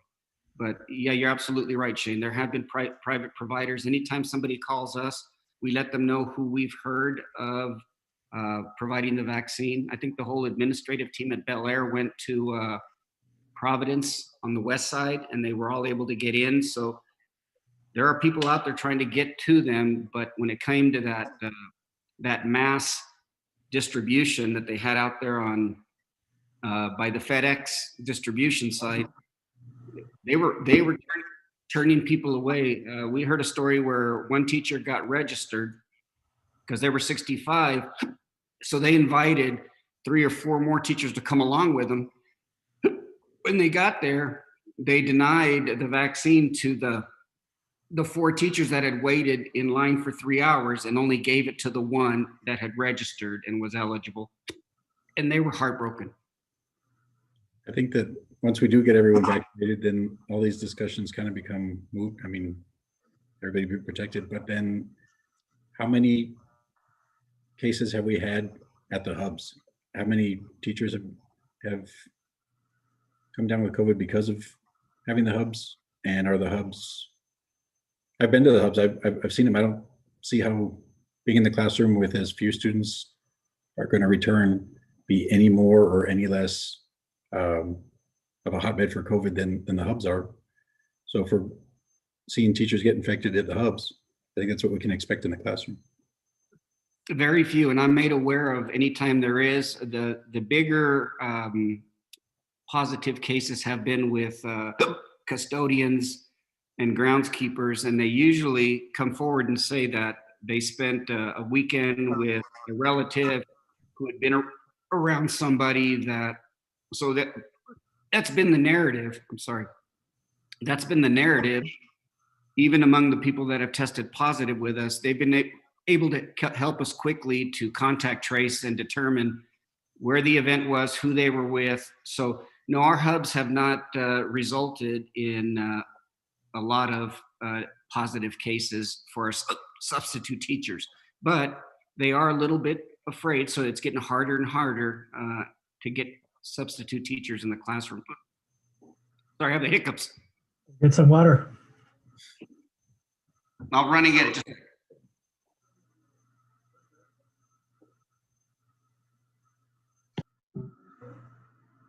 You had something else, Ms. Lucero, to ask? Well, I would like for Dr. La Torre, for clarity purposes and for those that are watching, we know that we do have several employees, teachers, and others watching. I would like to know for clarity purposes if we're going to stick to the current plan, January 19th, the teachers return, and then the week thereafter, the students return, or if we're able to give the teachers some time until February 1st to be able to assimilate to the new equipment, to be able to prepare their classrooms and do all that other stuff besides the 3 days that they're going to get. If we can move that to February 1st, I would like some clarity this evening on that. So what we can do is we can do the 4 days because it'll be the Tuesday, Wednesday, Thursday, Friday during the week of the 19th. And by that time, I hope I can get a very clear answer from TEA as to whether or not delaying the student return until February 1st, whether or not they're going to penalize us. And I think I have a good enough relationship with Marath to say, look, all we're talking is 5 days. We're just talking 5 more days. Technically, it's still under the plan, right? Our numbers, they're not 20% or more, but they're 18, 19, and maybe get him to at least agree to give us a waiver all the way to the 31st. And then by then, maybe we can have another conversation, another meeting to decide whether or not we invite these kids back on what would be not the 25th, what would be February 1. Which is a Monday as well. Yeah. Mhm. Now, my understanding is that El Paso will start tomorrow with their teachers and their students will show up. I don't usually care about that. But I'm hearing that Socorro is going to take a vote to decide whether or not they bring their teachers back tomorrow and the kids on Tuesday next week.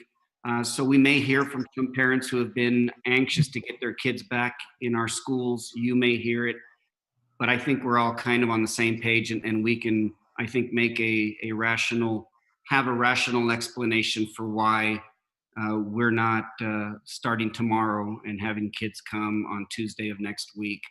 And then we can decide later this month on whether the 25th makes sense, if there are some financial implications, or whether the 1st makes sense, based again on how amenable Mike Marath is to allowing us to stretch this out. I don't have a problem with that at all.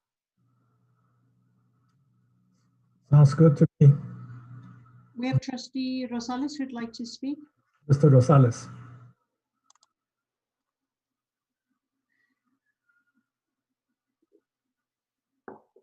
Dr. La Torre, hearing you out, and I'm not into having meetings and meetings. That's not my deal. But I would like to go on record as I speak to bring the kids on the 31st of January.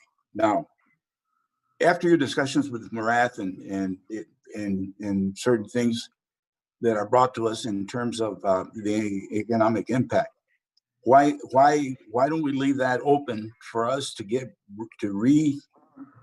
together and at least we know what we're up against economically, which means that we might have to have an emergency meeting next week or soon thereafter when you have the discussion. Yes. I think that would be a very rational approach, because if we go out there and then we're going to be hammered for quite a bit of money, I just hate to even consider the implications of losing that kind of funding. So that's my recommendation, and I'm not into meetings after meetings after meetings. In this case, I think if we have to have an emergency meeting, I'd be willing to come forward and say, let's do it. Anybody else any comments? We did well tonight. Appreciate all of you. I really do. And we've always been partners. We are not your typical leadership team. We all, and it can get animated sometimes, but I think I speak for all of our cabinet members. It's better to be part of an inclusive decision-making process where everyone feels comfortable being passionate about whatever they're passionate about and speaking their mind. And I heard you loud and clear that we need to get some support from our legislators. And so normally this is the time where we start talking about our legislative agenda, and we will be reaching out to you to discuss those things that we think are important to happen during the legislative session, so that we don't do what I think could happen, and that is we've taken 3-4 steps recently in the right direction, and all of a sudden they pull the funding out from under us and we take 2 steps back. Okay. Well, thank you, Dr. La Torre. All of you. We have no further questions. I'd like to move on to Item number 3. Sir, item number 3 is related to whether or not any of the trustees have any questions of Ms. Champagne. Questions for Ms. Champagne? Good evening, President Ochoa, all the board members, and Dr. Delta, and all everybody. Good evening. Good evening. Yes, sir. Is there any question for me? I'm working on revising and updating the format and the content of the 2021 audit plan. I'm learning the new structure of the documentations. So I hope next week I will submit to you the revised one, or updated one that's easier for you to follow this new risk assessment process and those. Do you have any question on the report that I submitted last week and this week? I'll just add to that. I've been talking to Ms. Champagne about, bringing all her documentation into one report. Make it kind of like a technical report where she presents all her information that's in a memo, and then all those what do you call them, annexes, or put them as appendices in that same document, so you can pick up and clearly go back and forth and understand what she's writing. That's the goal of why she's rewriting that plan. And then we're going to work a little bit on her content, and you should see hopefully user-friendly, a little easier user-friendly document where we can go through it a lot easier, and we can ask those pertinent questions that are important. But that's where we're at this point. And I know Ms. Austin is helping her with the formatting of that report. So it's just formatting. No, she's not adding any other. The contents is Champagne's. Nothing's changed on that. Am I correct? Yes. Okay. All right. So if you have no other questions for her, then thank you, Ms. Champagne. Thank you, Ms. Austin. Thank you. Okay, item number 4. Discuss agenda items as listed in the posted notice of the board. Oh, Jesus, I'm the board workshop and meeting by video conference of the Ysleta YISD Board of Trustees for January 13, 2021. Related recommended motions with the superintendent and executive cabinet, and receive responses to questions and or requests for additional information through the superintendent in preparation for deliberation and action on said items on January 13th board workshop. So going to our consent items, we have number 1, Board of Trustees special board meeting video conference, October 26, 2020, 6 p.m. Number 2, Board of Trustees board workshop and meeting by video conference, December 16, 2020, 6 p.m. Number 3, monthly financial update for November 2020. Recommendation by administration accept monthly financial statements and bond projects reports for November 2020. The rationale is each month financial statements are prepared to provide the Board of Trustees a monthly summary of the district financial positions and status of bond projects. Any questions? Okay, thank you. Item number 4, 2021-2022 instructional calendar. I'm not going to read the whole thing. Is there any questions on that? And last but not least, item number 5, approval of contract number 202-10077 interlock agreement with the University of Texas at El Paso for 21st Century Learning Center grant. This is recommended by the administration. Approve the interlock agreement with the University of Texas to provide professional development and other activities in implementing 21st Century Community Learning Centers Cycle 11 grant if awarded, subject to final negotiations and in-house council review. The rationale for this is that the district is partnering with UTEP to apply for a new round of 21st Century after-school program funding. And if you have any questions, Dr. Kennedy is the person for this. Okay, no questions, then I'll go back.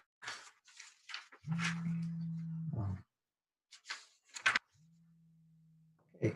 We have considered the agenda using only one vote. Do we have any further discussions regarding any of the consent agenda items at this time? If not, since there's no further discussion, may I have a motion on the consent agenda as listed on the posted agenda? Mr. President, I move to approve the consent agenda items listed on this agenda as recommended by administration. Do we have a second? Rosales seconds. Second. Thank you, Mr. Rosales. Trustee Bustillos, how do you vote? Yay. Trustee Rosales, how do you vote? Yay. Trustee Woodruff, how do you vote? Yay. Thank you. Trustee Lucero, how do you vote? Trustee Lucero, how do you vote?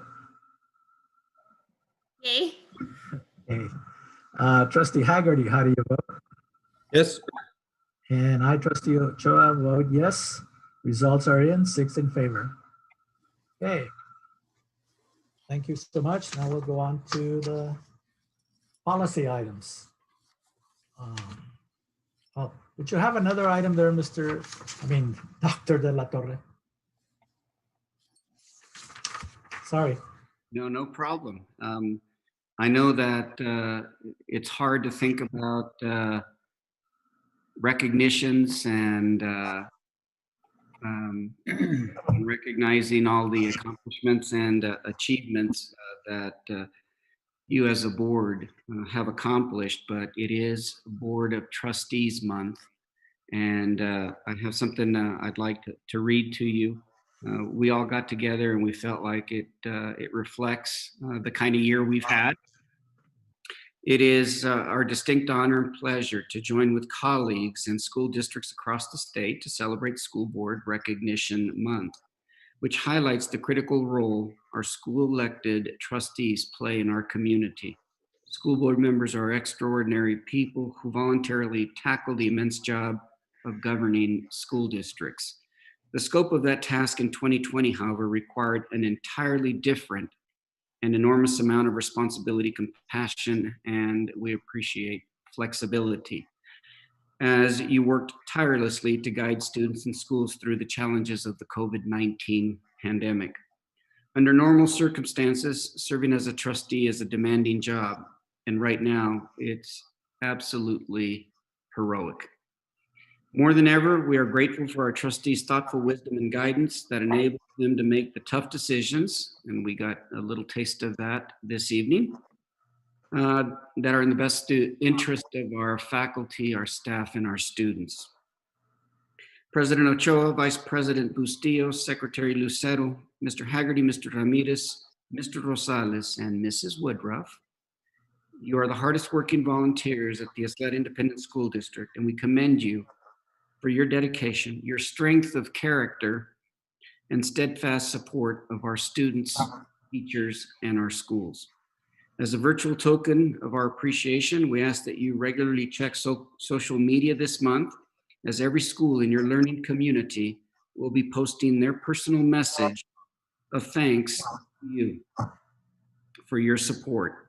Later this evening, make sure to look toward our city's iconic star on the mountain, which, by the way, is lit up in your honor tonight for your loyal service to the Ysleta Independent School District. So you guys have the star lit. I expect all of you to get in your vehicles and go take a photograph of it. It's yours tonight. And tomorrow, a special surprise will be delivered to your door. Thank you for all that you do for our district and our students. Once again, on behalf of all of us, we appreciate you and everything that you do every day for the district. So thank you, guys. I know it's a little unorthodox, but it's been a hard year for all of us. We've been working hard together. Yeah, sometimes we get a little testy, but that's part of being on the board. I mean, we work together, and that's the whole objective of that. And then working with the admin and our teachers and everybody. And I can reach out across to each board member and thank them for their selfless service that they've contributed to this board. I mean, it is what it is. It's a good board. We come from different backgrounds, but we all try to do the best we can. And I appreciate that. I appreciate the kind words that you just said, Dr. De La Torre. And if anybody else wants to say something, please do so at this time. I just want to say thank you. Thank you for all the hard work. I truly enjoyed this board. I know it's tough sometimes, and we have all our ideas, but you know what, I like that we all come together at the end. And I just want to say thank you to the administration, our teachers, you know, and all the cabinet for all the hard work. Thank you guys for everything. Shane? I need to give extra thanks to this board in particular for giving me the opportunity and the your confidence to come back. Your confidence in me and appointing me has been tremendous. I feel really blessed. I'm so excited to be back in the Parkland community and being able to work with the kids, work with the teachers, work with you guys.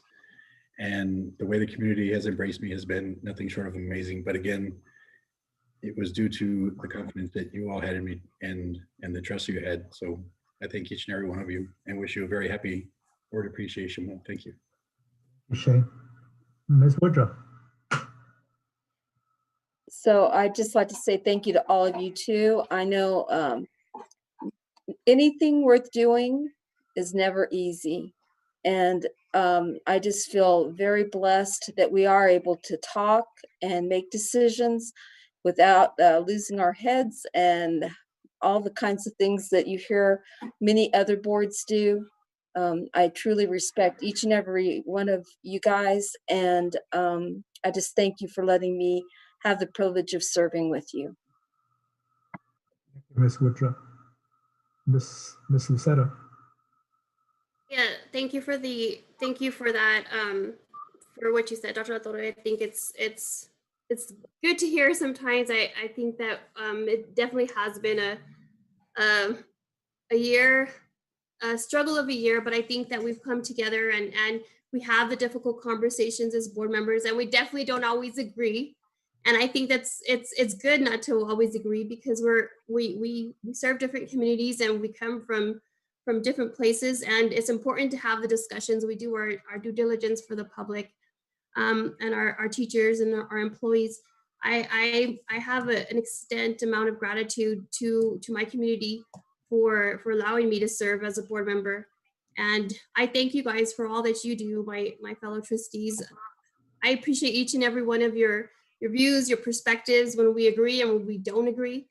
And I look forward to continue working together. So thank you. Thank you, Ms. Lucero. Mr. Rosales? I lost my screen, so I'm just, if you can No, hear me. No, you're there.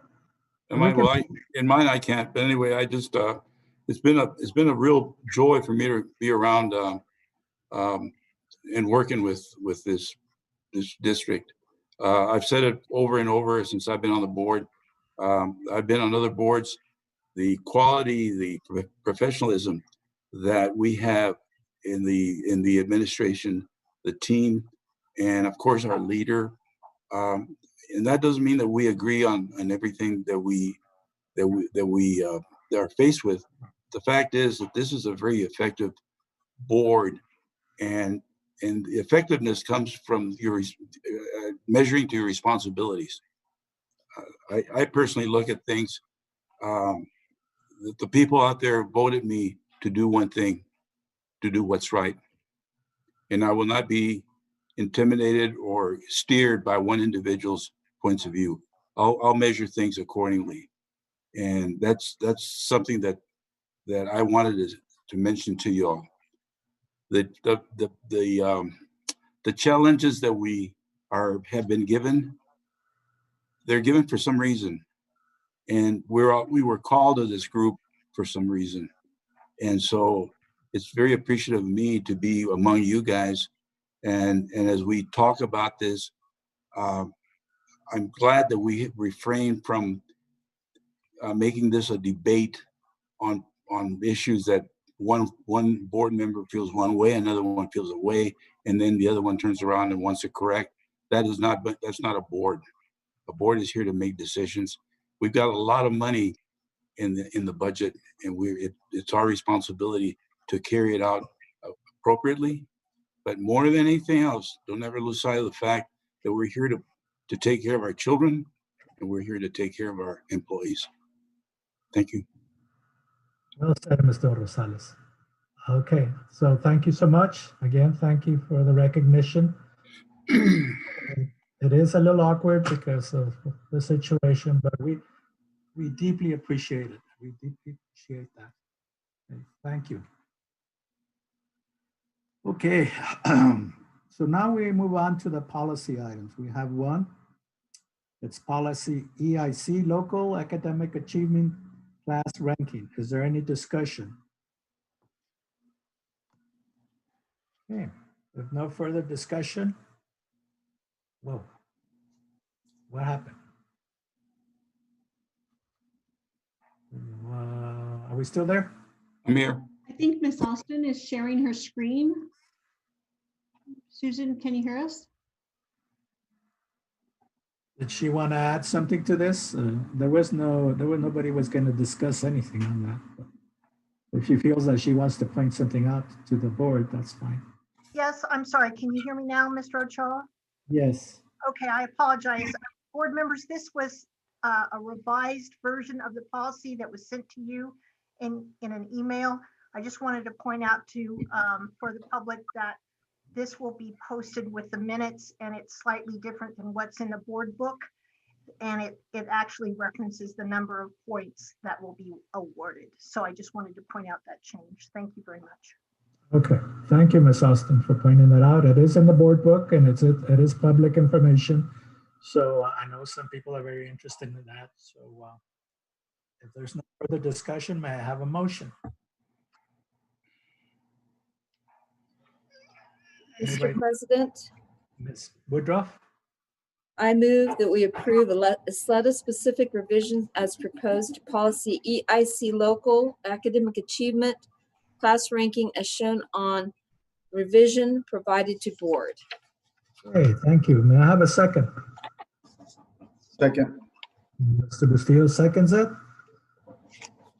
Trustee Bustillos, how do you vote? Yay. Trustee Rosales, how do you vote? Yay. Yay. Thank you. Trustee Woodruff, how do you vote? Yes. How do you vote? Yes. Thank you. Trustee Haggerty, how do you? Yes. And I, Trustee Ochoa, vote yes. Results are in, 6 in favor. All right, now we'll move on to our action items. Action item number 1 is election order and general notice of general election, May 1st, 2021. Is there any discussion? President Ochoa, I have a, if I can share my screen as well. We Sure. had a couple of changes to the order of election. Go ahead. Okay. And it was also shared with you.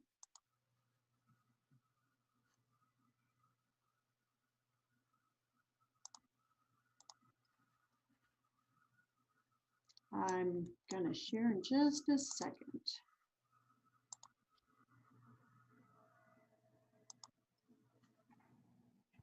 Can you see my screen? Yes. Okay, so you'll see in District 3, Precinct 49 is highlighted. It was, it showed in the board book as 40, Precinct 40. So it's changed. District 7, the 104, the Precinct 104 is split between SMD 2 and SMD 7, and that's the only changes and updates. That'll Okay. be posted in the minutes as well. Okay. Thank you, Ms. Matheson. Is there any further discussion? Okay, no further discussion. May I have a motion? President Ochoa, Mr. Bustillos? I move to approve and order the notice of general election for a school board election to be held on May 1st, 2021 for single member districts 1, districts 3, districts 5, and district 7. And authorize the administration to make necessary changes to the order of the notice of general election to reflect changes made by El Paso County as to poll locations, dates, and times. Mr. Bustillos. May I have a second? Second. Ms. Woodruff seconds. Trustee Bustillos, how do you vote? Yay. Trustee Rosales, how do you vote? Yay. Trustee Woodruff, how do you vote? Yes. Trustee Lucero, how do you vote? Yes. Trustee Haggerty, how do you vote? Yes.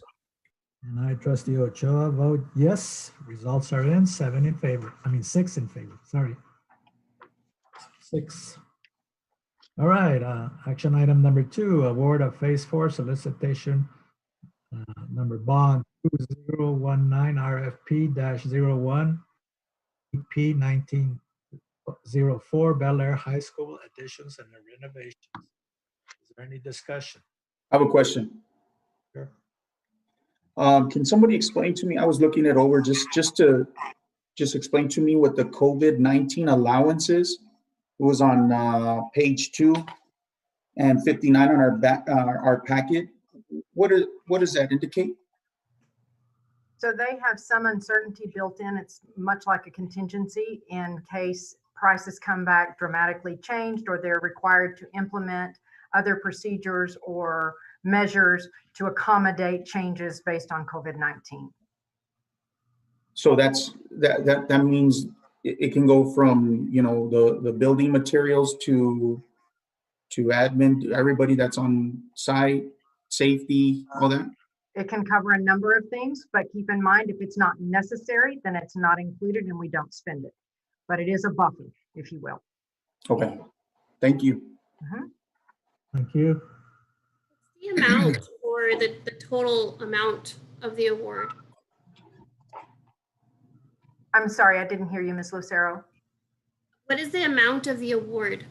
This particular package is number 4. There are 2 more to come, architectural and structural. This particular award is an additional $3.9 million, almost $4 million.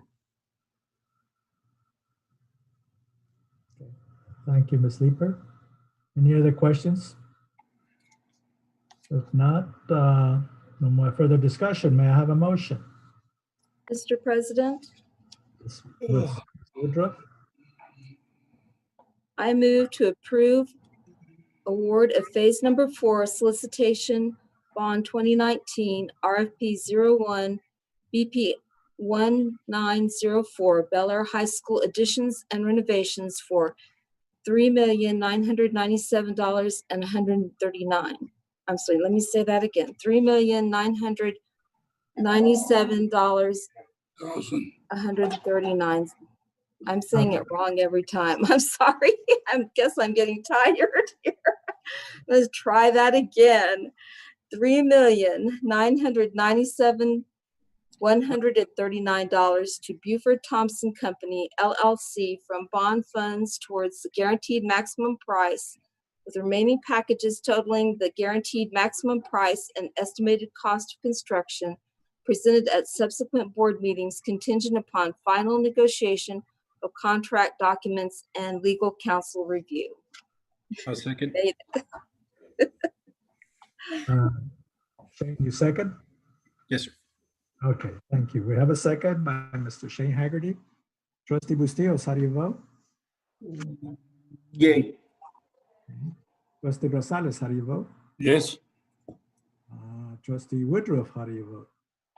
Yay. Trustee Lucero, how do you vote? Yay. Thank you. Trustee Haggerty, how do you vote? Yes. And Trustee Ochoa votes yes. Results are in, 6 in favor. Action item number 3, resolution extending paid sick leave provisions related to COVID-19. Is there any discussion?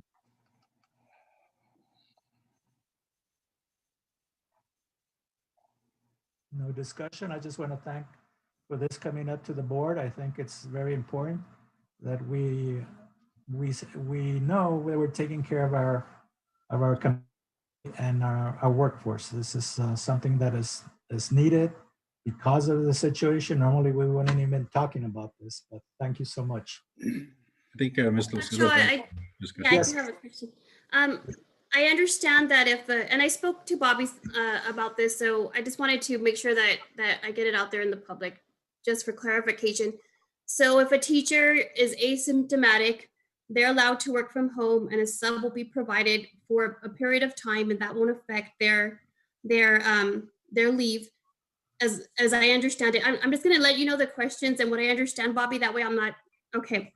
And my other question is, if you can just kind of go over the process as far as using the 20 days, if it could be consecutive, and will it be, or like, can they split those depending? So if you could just kind of give us a brief overview of the process, I'd appreciate it, please. Thank you. Absolutely, it'd be my pleasure. President Ochoa, Dr. De La Torre, Board of Trustees. What the resolution entails is an extension of the emergency paid sick leave provision of the FFCRA. And there's 3 components that are in addition to what the federal government did allow. The first component expires 31st, and that's an additional 80 hours of paid sick leave for any employee that is affected by COVID or their family members affected by COVID. What the resolution does allow is those employees that did not take advantage of that initial 80 hours will be granted that 80 hours through June 30th. So those that did not take advantage will still get those 80 hours that had expired. On top of that, there's an additional 80 hours that is going to be given to employees that do contract the virus or are exposed to the virus and cannot report to work. So for example, if a teacher is exposed by a student and they contract the virus, they will be able to take an additional 80 hours that will not come from their accruals that are allotted at the beginning of the school year. The third provision is an additional 80 hours that will allow any individual whose position allows for remote teaching or remote work will be given an additional 80 hours to work remotely if they are exposed or they contract the virus on or off of district property. And let's just say we have a teacher that does contract COVID and they're feeling really, really good, but on day 6, they start to run a fever, they're not feeling well. Then at that point, they can turn into the second component of the resolution, which will not take from their accruals and they will not be required to work. Good. It's Good. at technically 240 hours that would be provided if an employee has not taken advantage of the first 80-hour provision. One question, how fast can this be processed? The minute that you guys give us the go-ahead, we plan on retroactiving anything that occurred on January 1st. So anything that has started, anyone that was diagnosed or was home for COVID-related purposes, we retroactively pay them or return to their accruals what has been. That's great. Any further discussion? Okay. Thank you all so much. Thank you, Bobby. Oh, Mr. Rosales, do you have something? No. Just a thank you to Bobby. Oh, okay. Thank you. It's my pleasure. President Ochoa. Oh, okay, Mr. Haggerty. I move to approve resolution as presented, extending emergency paid sick leave EPSL provisions related to COVID-19 effective January 1st, 2021 through June 30th, 2021. A second. Rosales seconds. Trustee Gutierrez, how do you vote? Yes. Trustee Rosales, how do you vote? Yep. Trustee Woodruff, how do you vote? Yes. Trustee Lucero, how do you vote? Yes. Thank you. Trustee Haggerty, how do you vote? Yes. And I, Trustee Ochoa, vote yes. Results are in, 6 in favor. All right. Let's see. Action item number 4, resolution in support of teachers as frontline workers for the COVID-19 vaccine. I think we've talked about this, and if you want to say anything else, please do so. Is there any discussion? Okay, if there's no further discussion, may I have a motion? President Ochoa. Mr. Haggerty? I move to approve a resolution as presented in support of the state of Texas treating teachers and other public school district employees as frontline workers for priority in the distribution of vaccines against COVID-19. And if A second. move that they hurry up. Yeah, hurry up. Send us those vaccines. Okay, I have a second by Mr. Rosales. Trustee Bustillos, how do you vote? Yes. Trustee Ramirez, how do you vote? Sorry. Trustee Rosales, how do you vote? He's not here. Yes. Trustee Woodruff, how do you vote? Yes. Trustee Lucero, how do you vote? Yes. Trustee Haggerty, how do you vote? Yes. Okay, thank you. And I, Trustee Ochoa, vote yes. Thank God. Okay, results are in, 6 in favor. There's no further discussion. May I have a motion to adjourn? So moved. Okay, adjourn. Thank you so much, guys. Thank you, everybody. Bye. Everyone, thank you.